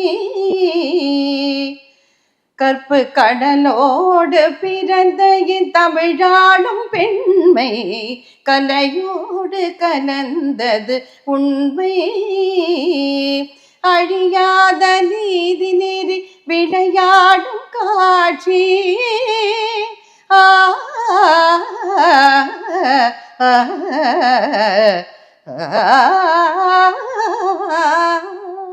அழியாத நீதி நீதி விளையாடும் காட்சி, நிலையான சோழ மன்னர் எழில்மேவும் ஆட்சி, அழியாத நீதி நீதி விளையாடும் காட்சி, நிலையான சோழ மன்னர் எழில்மேவும் ஆட்சி, கலையோடு கலந்தது உண்மை, கற்பு கடலோடு கலந்த என் தமிழாளும் பெண்மை, கலையோடு கலந்தது உண்மை, ஆடல் கடிதி பெற்ற மணிமேகலை தன்னை தேடி தெரிந்த ஒரு சோழன் பிள்ளை, நாடும் வழி பறந்து தவறு செய்தார், நகரத்து மாதர் கையில் உயிர் துறந்தார், நாடும் வழி பறந்து தவறு செய்தார், நகரத்து மாதர் கையில் உயிர் துறந்தார், உயிர் துறந்தார், உயிர் துறந்தார், உயிர் துறந்தார், வெற்றி சேனை கொற்ற காவலன் தீனர்கள் பாதை பாடுவதோ, மான மனிதர் வாழும் உலகில் மங்கி உலகம் பொங்கி அழுது வாடுவதோ, கதிமீறி விதி மாறி விளையாடும் சதிகார வாழ்வு நிலையாகுமோ, பற்றி தெரியும் கற்பு கடலில் அரசர் யாவரும் அழிவதே அறமோ, கருவூரை வளைத்து அடியோடு அழித்து காலம் அழியும் அது இல்லையோ. அந்த பத்மினி அந்த சத்தம் அப்படியே சுழன்று சுழன்று ஆடுவாங்க. எப்படின்னா இந்த பாட்டு வந்து கிருதி ஃபார்மேட், பல்லவி அனுபல்லவி சரணம், அப்புறம் வந்து மத்தியம கால சாகித்யம். அதுதான் இந்த மத்தியம கால சாகித்யம்ங்கிறது அனுபல்லவிக்கு அப்புறம் சரணத்துக்கு அப்புறம் வரும், கொஞ்சம் ஸ்பீடாக இருக்கும் டெம்போ, அது இதில் வந்து இன்சர்ட் பண்ணியிருக்காங்க. அந்த டைப்பில் போட்டப்பட்ட ஒரு அழகான கிருதி. தேங்க்யூ. நான் என்ன எப்படி ஒரு பயங்கரமான ஐடியா வச்சோம், கடைசி படம் வச்சோம்னா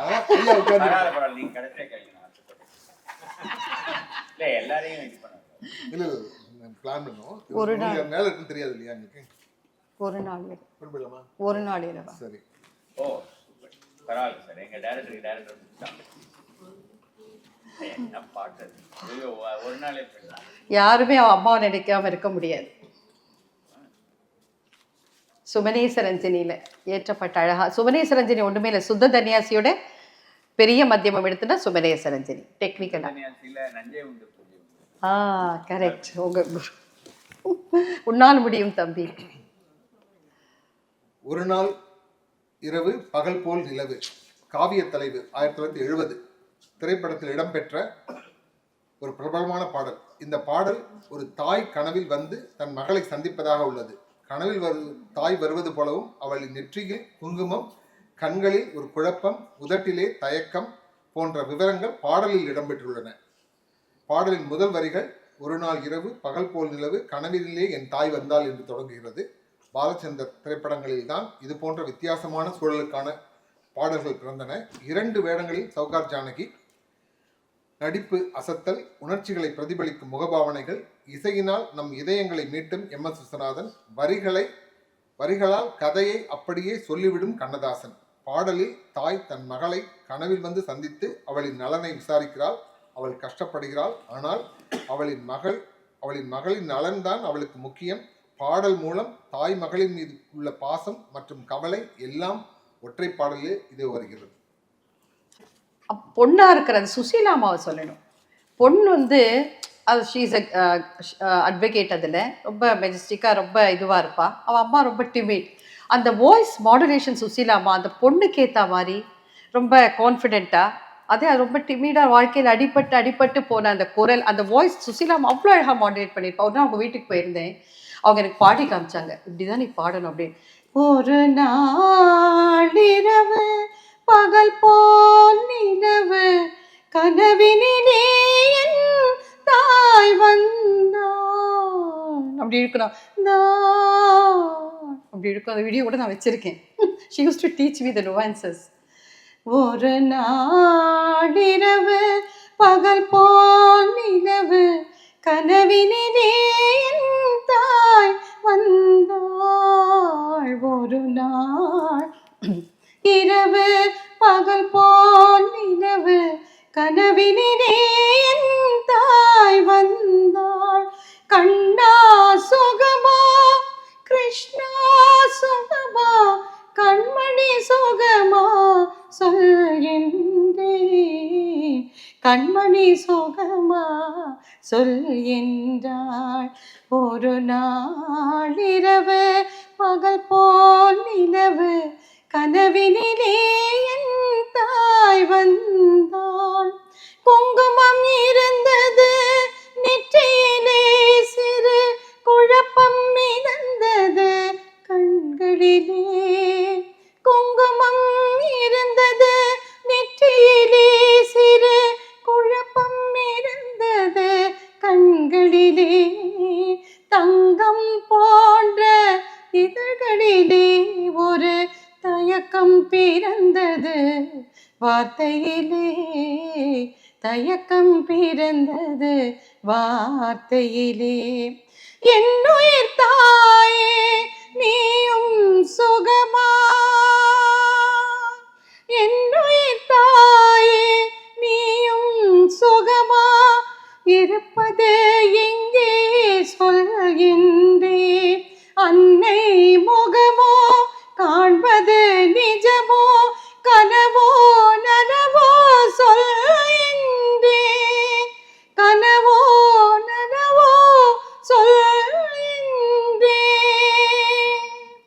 கண்ணா சுகமா கிருஷ்ணா சுகமா என் கண்மணி சுகமா சொல்கின்றேன்.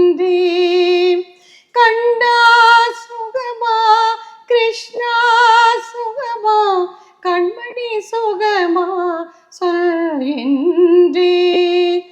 வானத்திலிருந்தே பாடுகிறேன், எந்த வழியிலும் உன்னை தேடுகிறேன். வானத்திலிருந்தே பாடுகிறேன், எந்த வழியிலும் உன்னை தேடுகிறேன். மகளே வாழின வாழ்த்துகிறேன், நான் மறுபடி பிறந்தால் சேர்ந்திருப்பேன். மறுபடி பிறந்தால் சேர்ந்திருப்பேன். மறுபடி பிறந்தால் சேர்ந்திருப்பேன். மறுபடி பிறந்தால் சேர்ந்திருப்பேன்.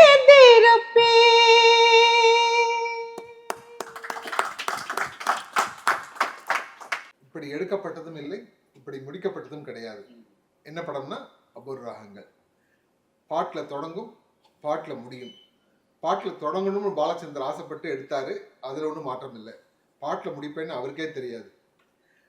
படத்துடைய கதையும் போக்கும் எல்லாருக்கும் தெரியும், அதை விளக்குவதற்கான வேலை இப்போது எனக்கு கிடையாது. ஆனால் அந்த காட்சிகளை எல்லாம் வைத்து இதற்கு ஒரு முடிவு கொடுக்கணும், திரைப்படத்தை முடிக்கணும். பலவிதமாக யோசிச்சு பார்த்தால் எப்படி பண்ணாலும் விமர்சனத்துக்கு பலவிதங்கள் ஆளாகிறதுக்கு வாய்ப்பு நிறைய இருக்குன்னு ஒரு இயக்குனருக்கு நல்லா தெரியும். அதனால் பல ஆங்கிளில் யோசித்து பார்த்து முடியல இது வேண்டாம் இது வேண்டாம் இது வேண்டாம்னு கடைசியில் அவருக்கு தோணுது, கண்ணதாசனை கூப்பிட்டு இந்த கேரக்டர்ஸ் எல்லாத்தையும் சொல்லி இதுக்கு ஏற்ற பாட்டை நீயே கூடியா படத்தில் பாட்டோட படம் முடியட்டோன்னு முடிச்சு அப்படி உருவான பாட்டு இது. 7 சுரங்கள்ன்றது ஆரம்பம், கேள்வி நாயகனே படத்துடைய முடிவு. கேள்வி நாயகனே என்கிற அந்த முதல் வரியை கொடுத்தது பாலச்சந்தர். இது அவரும் நிறைய இடத்துல சொல்லியிருக்காரு, எம்எஸ்பியும் சொல்லியிருக்காங்க. காலச்சக்கரத்தின் பற்கள் வினாக்களால் ஆனவை போலும். பிறப்பு முதல் இறப்பு வரை இந்த வினா தொடர் நம்மை விடுவதே இல்லை. கடமை என்கிற காரியங்கள் நடக்கும்.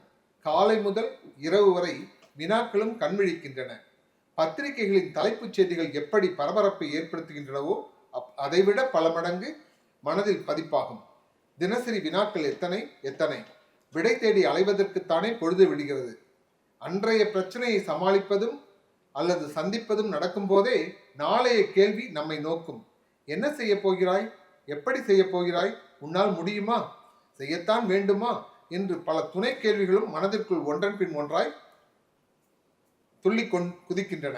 இறுதியிட்டு சொல்வதும் தீர்மானிப்பதும் எப்போதும் லகுவாக இருப்பதில்லை. இதனால்தான் மனச்சுமை கூடி மனிதன் தடுமாறுகிறான். 7 ஸ்வரங்கள் தான் இதிலிருந்து பிறக்கும் ராகங்கள் பல பல. அதே போல் இதய சுரங்கத்துள் எத்தனை கேள்விகள் எழுகின்றன. கண்ணதாசனின் ஆழ் மனம் எழுதிய வரிகள் இவை என்றே நேசிக்கிறேன். வாழ்க்கையை பக்கம் பக்கம் பார்த்திட இவ்வரிகளை வாசிக்கிறேன். முழுக்க முழுக்க கர்நாடக சங்கீதத்தில் உருவான பாடலாய் தனக்கே உரித்தான அருமையான குரலில் சங்கீத கலாவாணி வாணி ஜெயராம் அவர்கள் பாடிய பாடல். பாலச்சந்தர் படங்களுக்கு பாடல் எழுதுவது என்பது சுகமான அனுபவம் என்று கண்ணதாசன் அடிக்கடி சொல்வார். அந்த வார்த்தைகளுக்கு சாட்சி சொல்லும் பாடல் இது. ஐயா சொன்ன மாதிரி, நாளை பொழுது என்று நமக்கென வாழ்க, அதை நடத்த ஒருவனுண்டு கோயிலில் காண்க, வேலை பிறக்கும் என்று நம்பிக்கை கொள்க, எந்த வேதனையும் மாறும் மேகத்தை போல. ஒவ்வொரு வரியும் ஒவ்வொரு அந்த ஓமையும் இதுக்கு இணையா, இதை தாண்டி இதை விட இது பெட்டர் போட்டிருக்கலாமேன்னு சொல்றதுக்கு இடமே இல்லை. இதுதான் கண்ணதாசன்.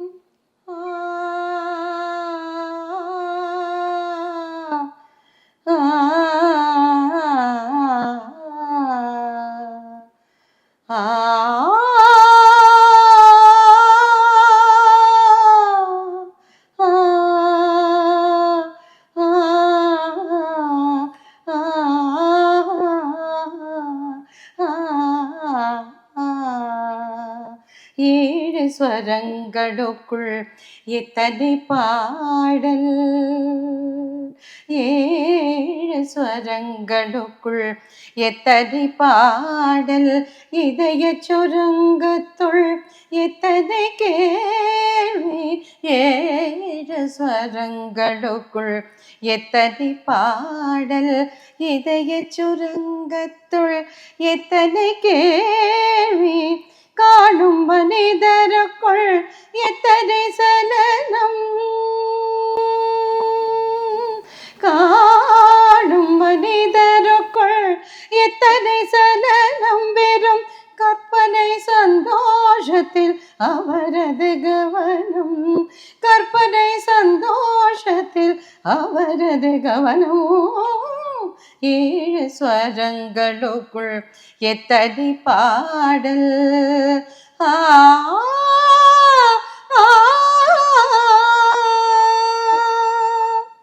நாளை பொழுது என்றும் நமக்கென வாழ்கதை நடத்த ஒருவன் உண்டு கோவிலில் காண்க. நாளை பொழுது என்றும் நமக்கென வாழ்கதை நடத்த ஒருவன் உண்டு கோவிலில் காண்க. வேலை கிடைக்கும் என்று நம்பிக்கை கொள்க, வேலை கிடைக்கும் என்று நம்பிக்கை கொள்க. எந்த வேதனையும் மாறும் வேகத்தை போல, வேதனையும் மாறும் மேகத்தை போல. ஏழு ஸ்வரங்களுக்குள் எத்தனை பாடல். எனக்காக நீ எழலாம், இயற்கையில் நடக்கும்.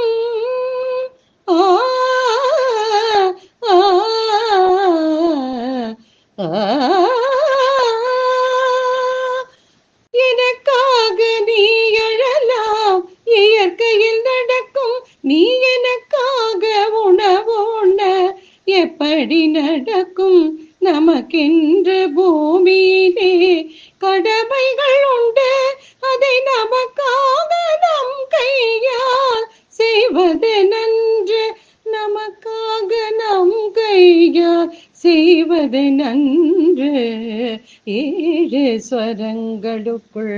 எத்தனை பாடல். ஆரம்பத்தில் பிறப்பும் உன் கையில்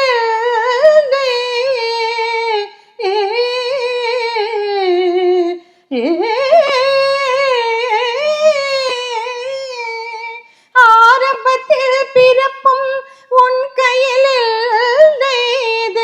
அடுத்தடுத்து நடப்பும் உன் கையில் இல்லே. பாதை வகுத்த பின்பு பயந்தினலாபம், பாதை வகுத்த பின்பு பயந்தினலாபம். அதில் பயணம் நடத்திவிடு மறைந்திடும் பாவம், பயணம் நடத்திவிடு மறைந்திடும் பாவம். 7 ஸ்வரங்களுக்குள் எத்தனை பாடல், இதய சுருங்கத்துள் எத்தனை கேள்வி, காணும் மனிதருக்குள் எத்தனை சலனம், கதல் பெரும் கற்பனை சந்தோஷத்தில் அவரது கவனம். 7 ஸ்வரங்களுக்குள் எத்தனை பாடல். ஆ ஆ, ஆ,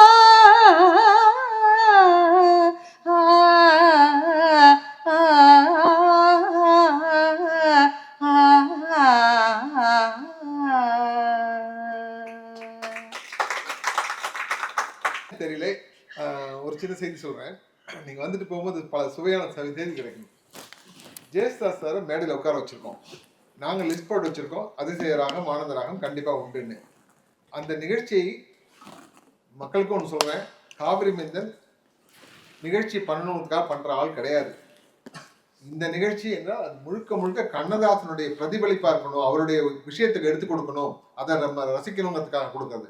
அந்த வருஷம் என்ன பண்ணேன், தலைப்பு வந்து இசை நிகழ்ச்சி நாதஸ்வர ஓசையிலே தலைப்பு.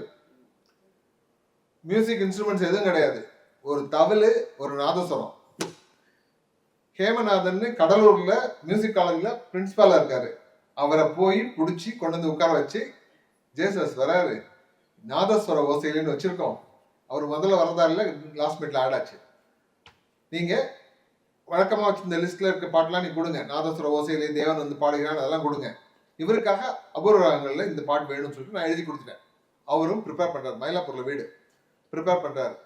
ப்ரிப்பேர் பண்ணிட்டு மேடை ஏறதுக்கு முன்னாடி எனக்கு தனியாக கூப்பிட்டேன், சார் நான் எவ்வளோ ட்ரை பண்ணேன், இது எனக்கு வரல, என்னை விட்டுருங்க, தப்பா எடுத்துக்காதீங்க, தப்பா பாடணும் தப்பா போயிடும், தப்பா பண்ணா தப்பா போயிடும், தப்பா பண்ணா தப்பா தானே போவோன்ட்டாரு.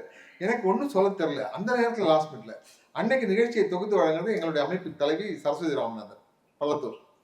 அவங்க கிட்ட நான் லிஸ்ட் கொடுக்கும்போது, மேடம் இந்த பாட்டு கிடையாதுன்னு அடிச்சு பேனால அடிச்சு கொடுக்குறேன். அவங்க என்ன உணர்ச்சி இதுல அடுத்த பாடல் அதிசய ராகம் ஆனந்த ராகம்ட்டாங்க. எனக்கு தூக்கு தொங்கலாம் போல இருந்துச்சு. ஏன்னா அனௌன்ஸ் பண்ணிட்டு பாடாம இருந்தா தப்பு, சரிங்களா? ஜேசஸ் சார் உட்காந்துருக்காரு இன் ஃப்ரண்ட், அவங்க ஒய்ஃப் பக்கத்துல.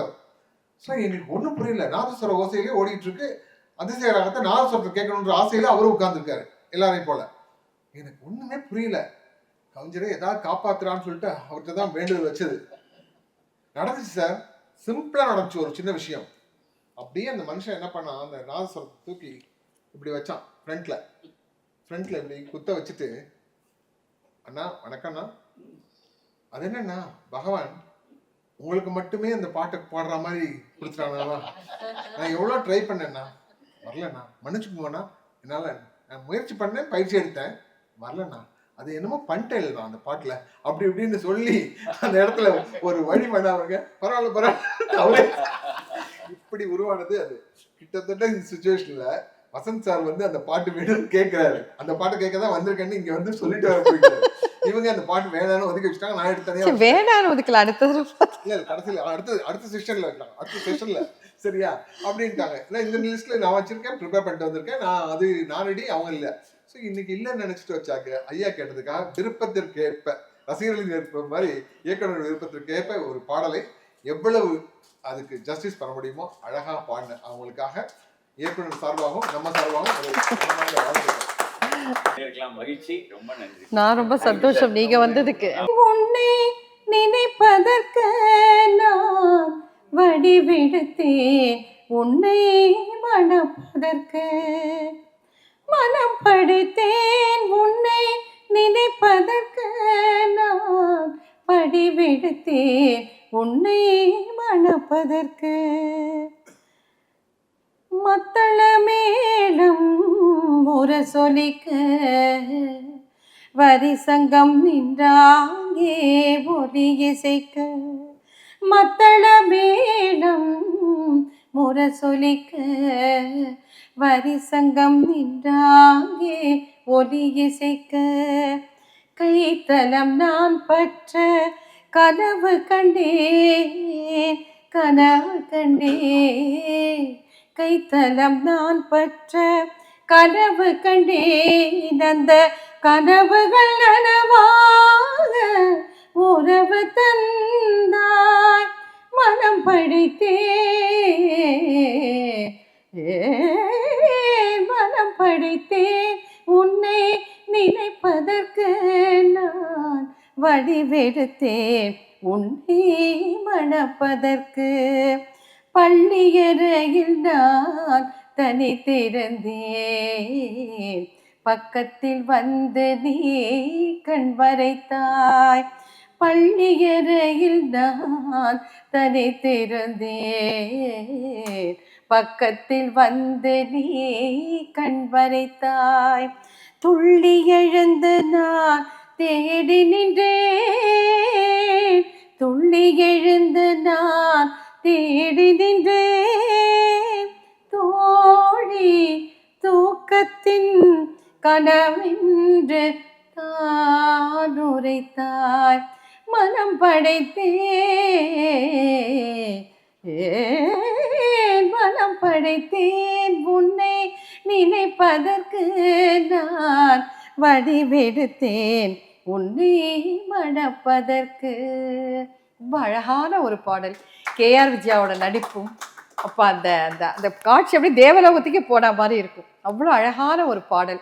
அது காட்சி அமைக்கப்பட்ட விதம், படமாக்கப்பட்ட விதம், கவிஞர் ஐயாவோட வைர வரிகள், மகாதேவன் ஐயாவோட அந்த டியூன், இசை, சுசிலாமாவோட தேன்ல துவச்ச பலா போன்ற அந்த குரல், தேவாமிர்தம் கேட்டுட்டே இருக்கலாம். அடுத்த பாடல் இதுவும் சரஸ்வதி சபதத்திலிருந்து வந்த பாட்டு. தாய் தந்த பிச்சையிலே. தாய் தந்த பிச்சையிலே பிறந்தேனம்மா என்கிற பல்லவி எல்லாருக்கும் தெரியும். எல்லா மனிதர்களுக்கும் தன்னுடைய தாய் இருக்கிறதுலேயே ஹையஸ்ட் இம்பார்ட்டன்ஸ். அதை விட சிறந்த ஒரு விஷயம் இந்த உலகத்தில் இல்லவே இல்லை. நாம் வருவதற்கு காரணமாக இருந்தது ஒரு காரணமாக இருந்தாலும், தாயை விட தன்னுடைய பிள்ளை நல்லா இருக்கணும்னு நினைக்கக்கூடிய ஒரு வெல்விஷர் இந்த உலகத்தில் இல்லவே இல்லை. காலங்கள் மாறலாம், கோலங்கள் மாறலாம், வார்த்தைகள் மாறலாம், இவ்வளோ விஷயம் நடந்தாலும் தாய்க்கு இணை தாய் மட்டும்தான். அந்த வகையில் இந்த பாட்டு தாய் தந்த பிச்சையிலே படத்தில் வர கான்டெக்ட்ல வந்து அம்மாவை போற்றுவதற்காக எழுதப்பட்ட பாட்டே கிடையாது. ஆனால் இதில் உள்ள ஒரு சரணம் இருக்கிறது இல்லையா, அந்த சரணம் சொல்லுகிற சங்கதியை எத்தனை பேர் இதுக்கு முன்னாடி கேட்டிருக்காங்கன்னு எனக்கு தெரியாது. நான் ஒரு முறை இந்த பாடலை கேட்டு இதை உணர்ந்து ஒரு அரை மணி நேரம் அந்த அறையிலே அழுதுவிட்டு எழுதிவிட்டு தான் அடுத்த காரியத்தை செஞ்சேன். அப்படிப்பட்ட ஒரு சரணம் இந்த படத்தில், இந்த பாட்டில் ஒரு 4 வரி வருகிறது. அந்த 4 வரியை வந்து நம்ம எத்தனோ முறை கேட்டிருப்போம். இவ்வளவு விஷயம் இந்த பாட்டுக்குள்ள இருக்காங்கிறது எல்லாருக்கும் தெரிவதற்கான வாய்ப்பு இல்லை. பெற்றவள் உடல் செழித்தாள், பேதை நான் கால் செழித்தேன், படைத்தவன் கை சலித்து ஓய்ந்தானம்மா, மீண்டும் பாவி ஒரு தாய் வயிற்றில் பிறவேனம்மா. இது சரணம். இந்த முதல் வரி பெற்றவள் உடல் செழித்தாள்னா உங்களுக்கு மேஜரா புரியுது. வயிற்றுல இருந்த குழந்தை வெளியில வருது, சரியா? பெற்றவள் உடல் சலித்தாள், இதுல புரிவதற்கு புதுசா ஒண்ணும் இல்லை. அடுத்த வரி மிக மிக மிக நுட்பமான வரி. இதுக்கு அர்த்தம் சொல்வது அவ்வளவு எளிதில்லை. முதல் வரி சொன்ன மாதிரி எளிதா சொல்ல முடியாது. என்ன சொல்றாங்க? பேதை அப்படிங்கிற வார்த்தை 10 மாத சிசு சொல்லுவோம்ல, சிசு தான் சொல்லுவோம் அந்த குழந்தைய. அந்த சிசுக்கு எது நல்லது எது கெட்டது, வலது பக்கம் போகணுமா இடது பக்கம் போகணுமா, எந்த விஷயமும் தெரியாது. தெரிவதற்கு வாய்ப்பு இருக்கா? அந்த 10 மாச குழந்தைக்கு எது நல்லது யாரும் சொல்லி கொடுத்துருக்காங்களா? எதுவுமே இல்லை. ஆனால் அந்த குழந்தை என்ன செய்யுது? கர்ப்ப சுவற்றை தன் கால்களால் உந்தி தள்ளி தலையை வெளியே முதல்வர் கொடுத்து இந்த உலகத்துக்கு வருது. இந்த விஷயத்தை யார் சொல்லிக் கொடுத்தது? அந்த குழந்தைக்கு. அதுதான் பேதை நான் கால் செலுத்தேன் ஒரு வரியில கண்ணதாசன் எழுதியிருக்காரு. எவ்வளவு நுட்பம் பாருங்க. அவர் எழுதி முடிச்சு எத்தனோ ஆண்டுகளா இருக்கலாம், எத்தனோ மேடைகளை அதுக்கப்புறம் பார்த்திருக்கலாம், எத்தனோ நிருபர்களை சந்திச்சிருக்கலாம். நான் இவ்வளவு நுட்பமான ஒரு விஷயத்தை எழுதியிருக்கேன்னு இந்த தன்னை பற்றிய ஒரு விஷயத்தை அவர் சொன்னதே கிடையாது. நம்மளை போன்றவர்கள் தான் அவரை பற்றி ஆய்ந்து ஆய்ந்து இவ்வளவு விஷயம் இருக்கா இவ்வளவு விஷயம் இருக்கான்னு வியந்துகிட்டு இருக்கோம். 3வது வரி பாருங்க. படைத்தவன் கைசலித்து ஓய்ந்தான் அம்மா. கடவுள் இந்த உலகத்துக்கு நான் ஒரு குழந்தையை கொடுத்துட்டேன், ஒரு உயிரை கொடுத்துட்டேன்னு சொல்லிட்டு அவன் கை கழுவுறானாம். சரியா? கடைசி வரி இந்து தர்மம் முதற்கொண்டு மற்ற மதங்களிலும் சொல்லப்படுகின்ற விஷயம், மீண்டும் பிறவாமை வேண்டும், மீண்டும் பிறவாமை வேண்டும். பிறக்கணும்னு சொல்லல, நான் இந்த மறுபடியும் பிறக்க விரும்பல, உன்னுடைய காலடியிலே வந்து நிற்கிறேன்னு சொல்றாங்க இல்லையா, அந்த விஷயம். இந்த 4வது வரி மீண்டும் பிறவாமை வேண்டும் என்பது காரைக்கால் அம்மையார் முதற்கொண்டு எல்லோரும் சொன்ன வரி. சரிங்களா? அதை 4 வரியில் வச்சுக்காரு. பெற்றவள் உடல் செலுத்தால் பேதை நான் கால் செலுத்தேன், படைத்தவன் கை செலுத்து ஓய்ந்தான் அம்மா, மீண்டும் பாவி ஒரு தாய் வயிற்றில் பிறவேனம்மா என்று சொல்லும் போது ஒரு சரணத்திற்குள் இவ்வளவு சங்கதிகளை வைத்திருக்கின்ற கண்ணதாசா, உனக்கான ஒரு போற்றியும் இந்த பாடல். ஏனம்மா ஏன் இந்த வாழ்க்கை என்று அறியேனம்மா, ஏன் இந்த வாழ்க்கை என்று அறியேனம்மா, இது இறைவனுக்கு ஓய்வு நேர விளையாட்டம்மா, தாய் தந்த பிச்சையிலே பிறந்தேனம்மா, இங்கு நீ தந்த பிச்சையிலே வளர்ந்தேனம்மா, பெற்றவள் உடல் சலித்தால் பேதை நான் கால் சலித்தேன், படைத்தவன் கை சலித்து ஓய்ந்தான் அம்மா, அம்மா அம்மம்மா, பெற்றவள் உடல் சலித்தால் பேதை நான் கால் சலித்தேன், படைத்தவன் கை சலித்து ஓய்ந்தான் அம்மா, மீண்டும் பாவி ஒரு தாய் வயிற்றில் பிறவேனம்மா, மீண்டும் பாவி ஒரு தாய் வயிற்றில் பிறவேனம்மா, தாய் தந்த பிச்சையிலே பிறந்தேனம்மா, இன்று நீ தந்த பிச்சையிலே வளர்ந்தேனம்மா, பத்தும் பறந்திடும் பசி வந்தால் மறந்திடும் இளமையில் கொடுமை இந்த வறுமை அம்மா, அம்மா அம்மம்மா,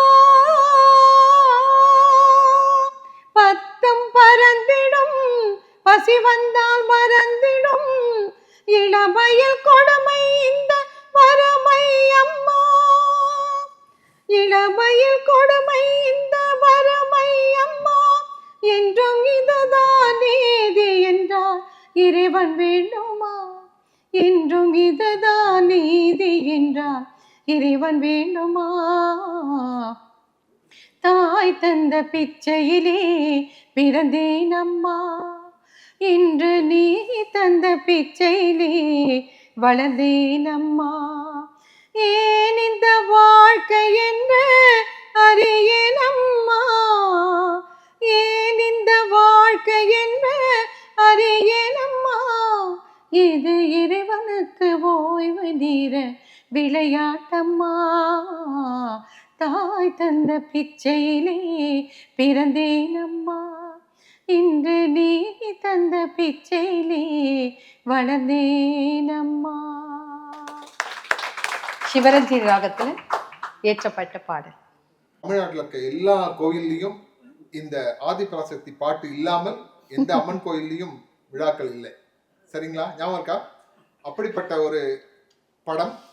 இதை இயக்கியவர் KS கோபாலகிருஷ்ணன். அவர்கிட்ட சார் டிஸ்டர்ப் பண்ணக்கூடாது சார், உங்களுக்கு மறுபடியும் சொல்றேன், அது ஆடி மாசத்துல அந்த மாதிரி ஒரு காட்சியை நம்ம நிறைய இது தமிழ்நாட்டில் எல்லா இடத்துலையும் பார்த்துட்டு இருக்கோம். சிட்டியில் கூட அது வந்து மிஸ் ஆகிறது இல்லை. அப்படி ஒரு பாட்டு இந்த படம் இருக்குது. இதில் ரொம்ப ரொம்ப முக்கியமான விஷயம், ஹிந்து கடவுள்களை பற்றி ஒரு சிலர் வந்து கொடுக்குற அந்த கமெண்ட்ஸ் இருக்கு இல்லையா, இத்தனை கடவுள் தேவையா, அது இங்கே ஒரு சக்தி, இங்கே மாரியம்மன்றான், அங்கே வந்து வேம்புலியம்மன்றான், இங்கே ஒரு எல்லையம்மன்றான், இப்படியெல்லாம் சொல்கிற ஒரு வார்த்தை இருக்கு இல்லையா, இதை ஒரு கருப்பொருளாக கொண்டு இந்த கதையில் வடிவத்தில் கொண்டு வந்து வச்சுருக்காங்க பாருங்கள். அதற்கு பதிலும் கொடுத்திருக்கார் கண்ணதாசன். அதுதான் இந்த பாட்டு. இது ஒரு வெள்ளைக்காரனுக்கு வந்து காட்சி கொடுத்திருக்காங்க, நடந்த அது கதை. படத்துல வர காட்சி. நான் சொல்றது வந்து ஒரு நுட்பமா பாத்தீங்கன்னா, ஒரு இந்த மாதிரி பொதுவாக ஏற்படுகின்ற கேள்வி இருக்கு இல்லையா, அந்த கேள்விக்கு விடை கொடுக்குறாங்க. சக்தியின் வடிவங்கள் எத்தனை எத்தனை, ஒவ்வொரு ஊரிலும் ஒரு பெயரில் குடிகொண்டுள்ள பராசக்தியை கண்ணதாசன் கவிதை நடையில் வர்ணிக்கிறார். நானாட்சி செய்து வரும் நான்மாட கூடலிலே மீனாட்சி என்ற பெயர் எனக்கு. கங்கை நீராட்சி செய்து வரும் வடகாசி தன்னில் விசாலாட்சி என்ற பெயர் வழக்கு.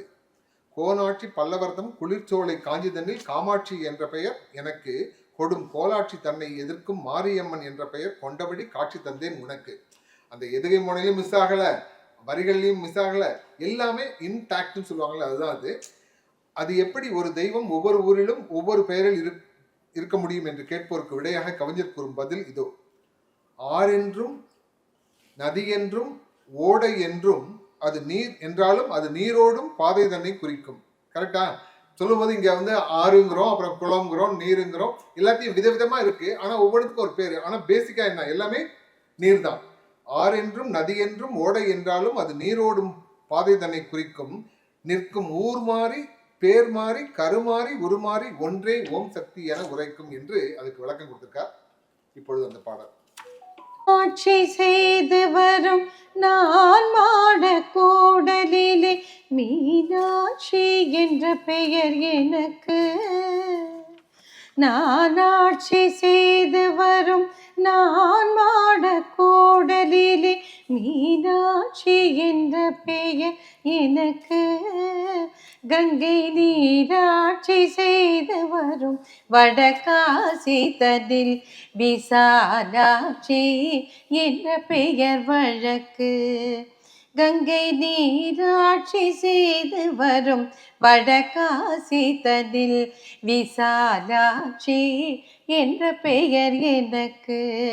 கோடாட்சி பல்லவர்த்தம் குளிர் சோலை காஞ்சிதனில் காமாட்சி என்ற பெயர் எனக்கு.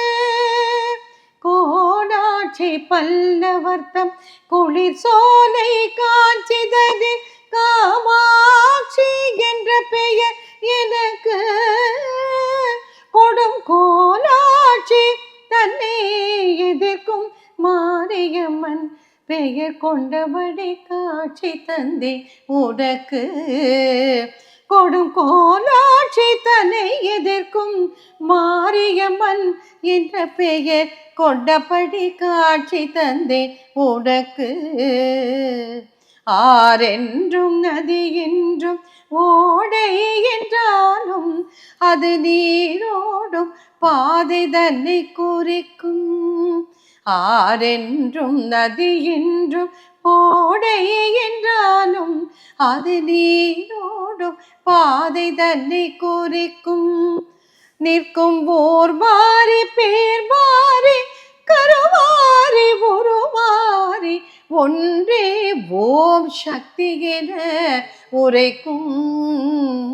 நிற்கும் ஓர் மாறி பேர் மாறி கருமாறி உருமாறி ஒன்றே ஓம் சக்தி என உரைக்கும். அடுத்த பாட்டு சொல்ல சொல்ல இனிக்குதலா. இதுவும் கந்தன் கருணை, கே. மகாதேவனுடைய இசை, கண்ணதாசனுடைய வரிகள். இதில் இருக்க சூட்சமம் என்னவென்றால், உயிரினங்கள் ஒன்றை ஒன்று வாழ்த்திடும் போது அதன் உள்ளிருந்து வாழ்த்துவது உன் குரல் அன்றோ. ஓம் என்கிற வார்த்தையும் அதனுடைய பிரணவத்தைக்கும் அந்தரம் கொடுத்து பிரம்மனையே சிறை செய்த முருகன் இந்த ஒவ்வொரு உயிரும் இன்னொரு உயிரை வாழ்த்தும் போது உள்ளார்ந்த வாழ்த்தணும். பேருக்கு பண்றதுல நான் சொல்லுவேன், இந்த ஹேண்ட் ஷேக் பண்ணும்போது கூட பேருக்கு சிலர்லாம் பேர் நுனியை பிடிச்சிட்டு போவான். அப்படி கிடையாது. ஹேண்ட் ஷேக்னா ஃபுல்லாக கரெக்டாக பிடிக்கணும். அதுதான் சரியான ஹேண்ட் ஷேக்.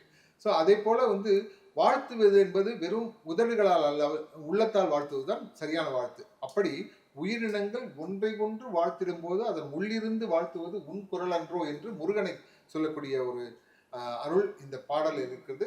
இதுவும் பி. சுசீலாவுடைய பிரமாதமான பாடல்கள்ல ஒண்ணு. அந்த அம்மாவுக்கும் பிடித்த பாடல் என்பது பொழுது செய்தி. ஒவ்வொரு நிகழ்ச்சியும் சொல்லுவாங்க, சொல்ல சொல்ல அப்படி அடிக்கடி சொல்லுவாங்க. அது தந்தைக்கு பிரணவ மந்திரத்தில் தார பொருள் உரைத்து தகப்பன் சுவாமி என பெயர் பெற்ற முருகா. மண்ணுக்கும் விண்ணுக்கும் சுவாமி என வந்த என் சுவாமிக்கும் நாதனே சுவாமிநாதா. சொல்ல சொல்ல இனிக்குதடா முருகா, சொல்ல சொல்ல இனிக்குதடா முருகா. உள்ளமெல்லாம் உன் பெயரே சொல்ல சொல்ல இனிக்குதடா முருகா.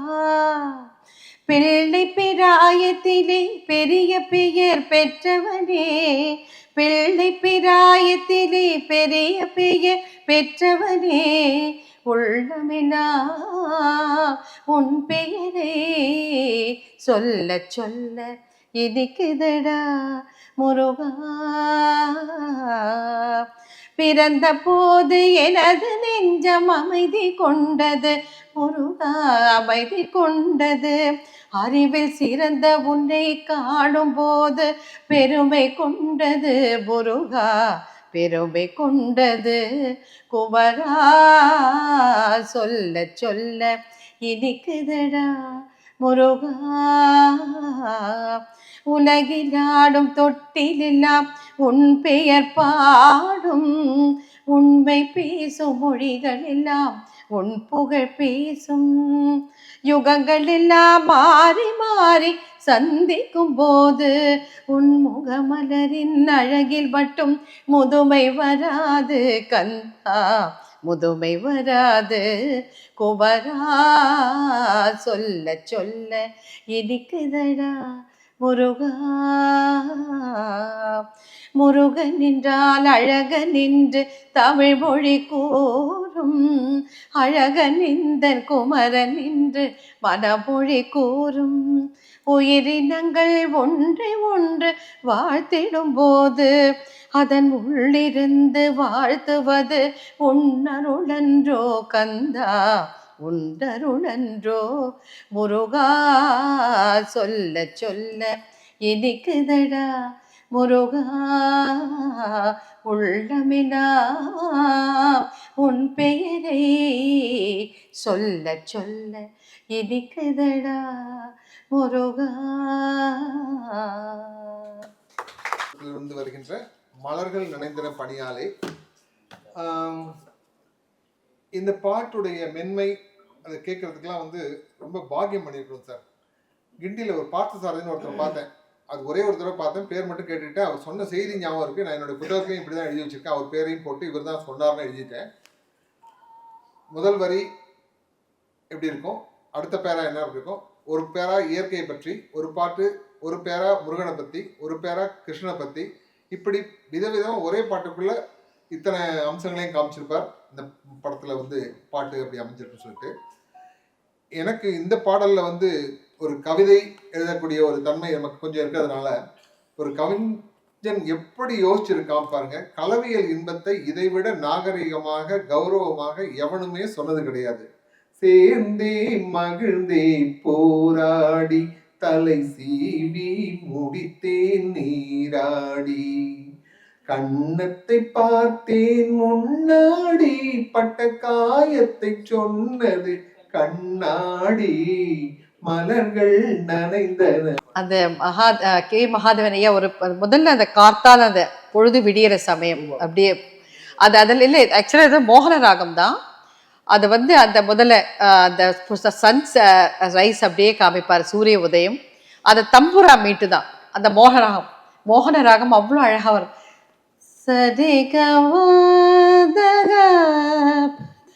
பத பகரே கரி சதசா அவன் ஆரம்பிச்சிருவாங்க சுசீலா அம்மா.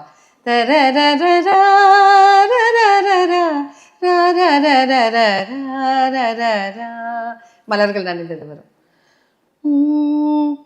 மலர்கள் நனைந்தன பனியாலே என் மனதும் குளிர்ந்தது நிலவாலே, மலர்கள் நனைந்தன பனியாலே என் மனதும் குளிர்ந்தது நிலவாலே, பொழுதும் விடிந்தது கதிராலே பொழுதும் விடிந்தது கதிராலே சுகம் பொங்கி எழுந்தது நினைவாலே மலர்கள் நனைந்தன பனியாலே என் மனதும் கொழிந்தது நிலவாலே கண்ணன் கோவிலில் தொழில் கொண்டான் இரு கண்ணம் கொழிவிட நகை செய்தான் கண்ணன் கோவிலில் துயில் செய்தான் இரு கண்ணம் கொழிவிட நகை செய்தான் என்னை நிலாவில் துயர் செய்தான் என்னை நிலாவில் துயர் செய்தான் அதில் இத்தனை இத்தனை சுகம் வைத்தார் சேர்ந்து மகிழ்ந்து போராடி தலை சீவி பொடித்தே நீராடி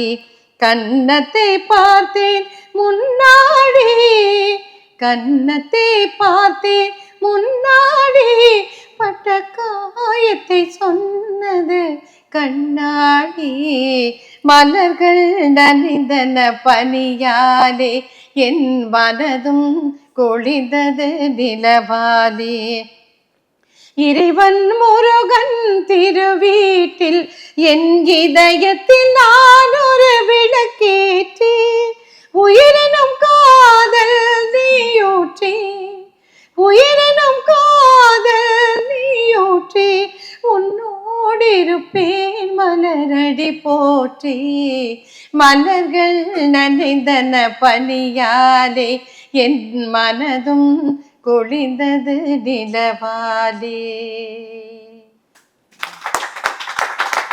நன்றி, தேங்க்யூ. நீங்க சொல்றீங்க 2 வார்த்தை நன்றி சொல்லுங்க. ரொம்ப நன்றி. இன்னைக்கு பொன்மாலை பொழுதுங்கிற மாதிரி நம்ம கண்ணதாசன் கவி சக்கரவர்த்தி கண்ணதாசன் ஐயாவோட அவருடைய வைர வரிகளில் மின்னின பாடல்களை எல்லாம் பி சுசிலா அம்மா பாடி கேவி மகாதேவன் இசை மேதை கேவி மகாதேவன் சாரும் மெல்லிசை சக்கரவர்த்திகள் நம்ம விஸ்வநாதன் MS விஸ்வநாதன் ஐயா ராமமூர்த்தி ஐயா அவர்கள் இசையமைத்து பி சுசிலா அம்மா அவர்கள் எல்லாம் பாடி அந்த பாடலை நானும் பாடி உங்களை எல்லாம் மகிழ்விச்சு அந்த மகானுக்கு என்னுடைய இசை அஞ்சலியை நான் செலுத்தினேன். அதுக்கு எனக்கு அந்த பாக்கியம் எனக்கு கிடைச்சதுக்கு ரொம்ப நன்றி. காவிரி மைந்தன் சார் நான் எனக்கு கொஞ்சம் இருந்து அவர்கிட்ட சொன்னேன் அந்த மாதிரி நம்ம ஏதாவது பண்ணலாமேன்னு. உடனே அவர் சரி சொல்லிட்டார். சரி நம்ம வேற விதமாக பண்ணலாம், கர்நாடக இசை கண்ணதாசனுடைய பாடல்கள் வந்து கர்நாடக இசையில் அமைந்த பாடல்களை எடுத்து நீங்கள் பாடுங்க, நான் அதை எக்ஸ்பிளைன் பண்ணுறேன், நம்ம இன்ட்ராக்ட் பண்ணலான்னு அந்த கொடுப்பனை கிடைச்சது. ரொம்ப சந்தோஷம், மகிழ்ச்சி. கவிஞர் ஐயாவுக்கு தான் நன்றி சொல்லணும். அவருடைய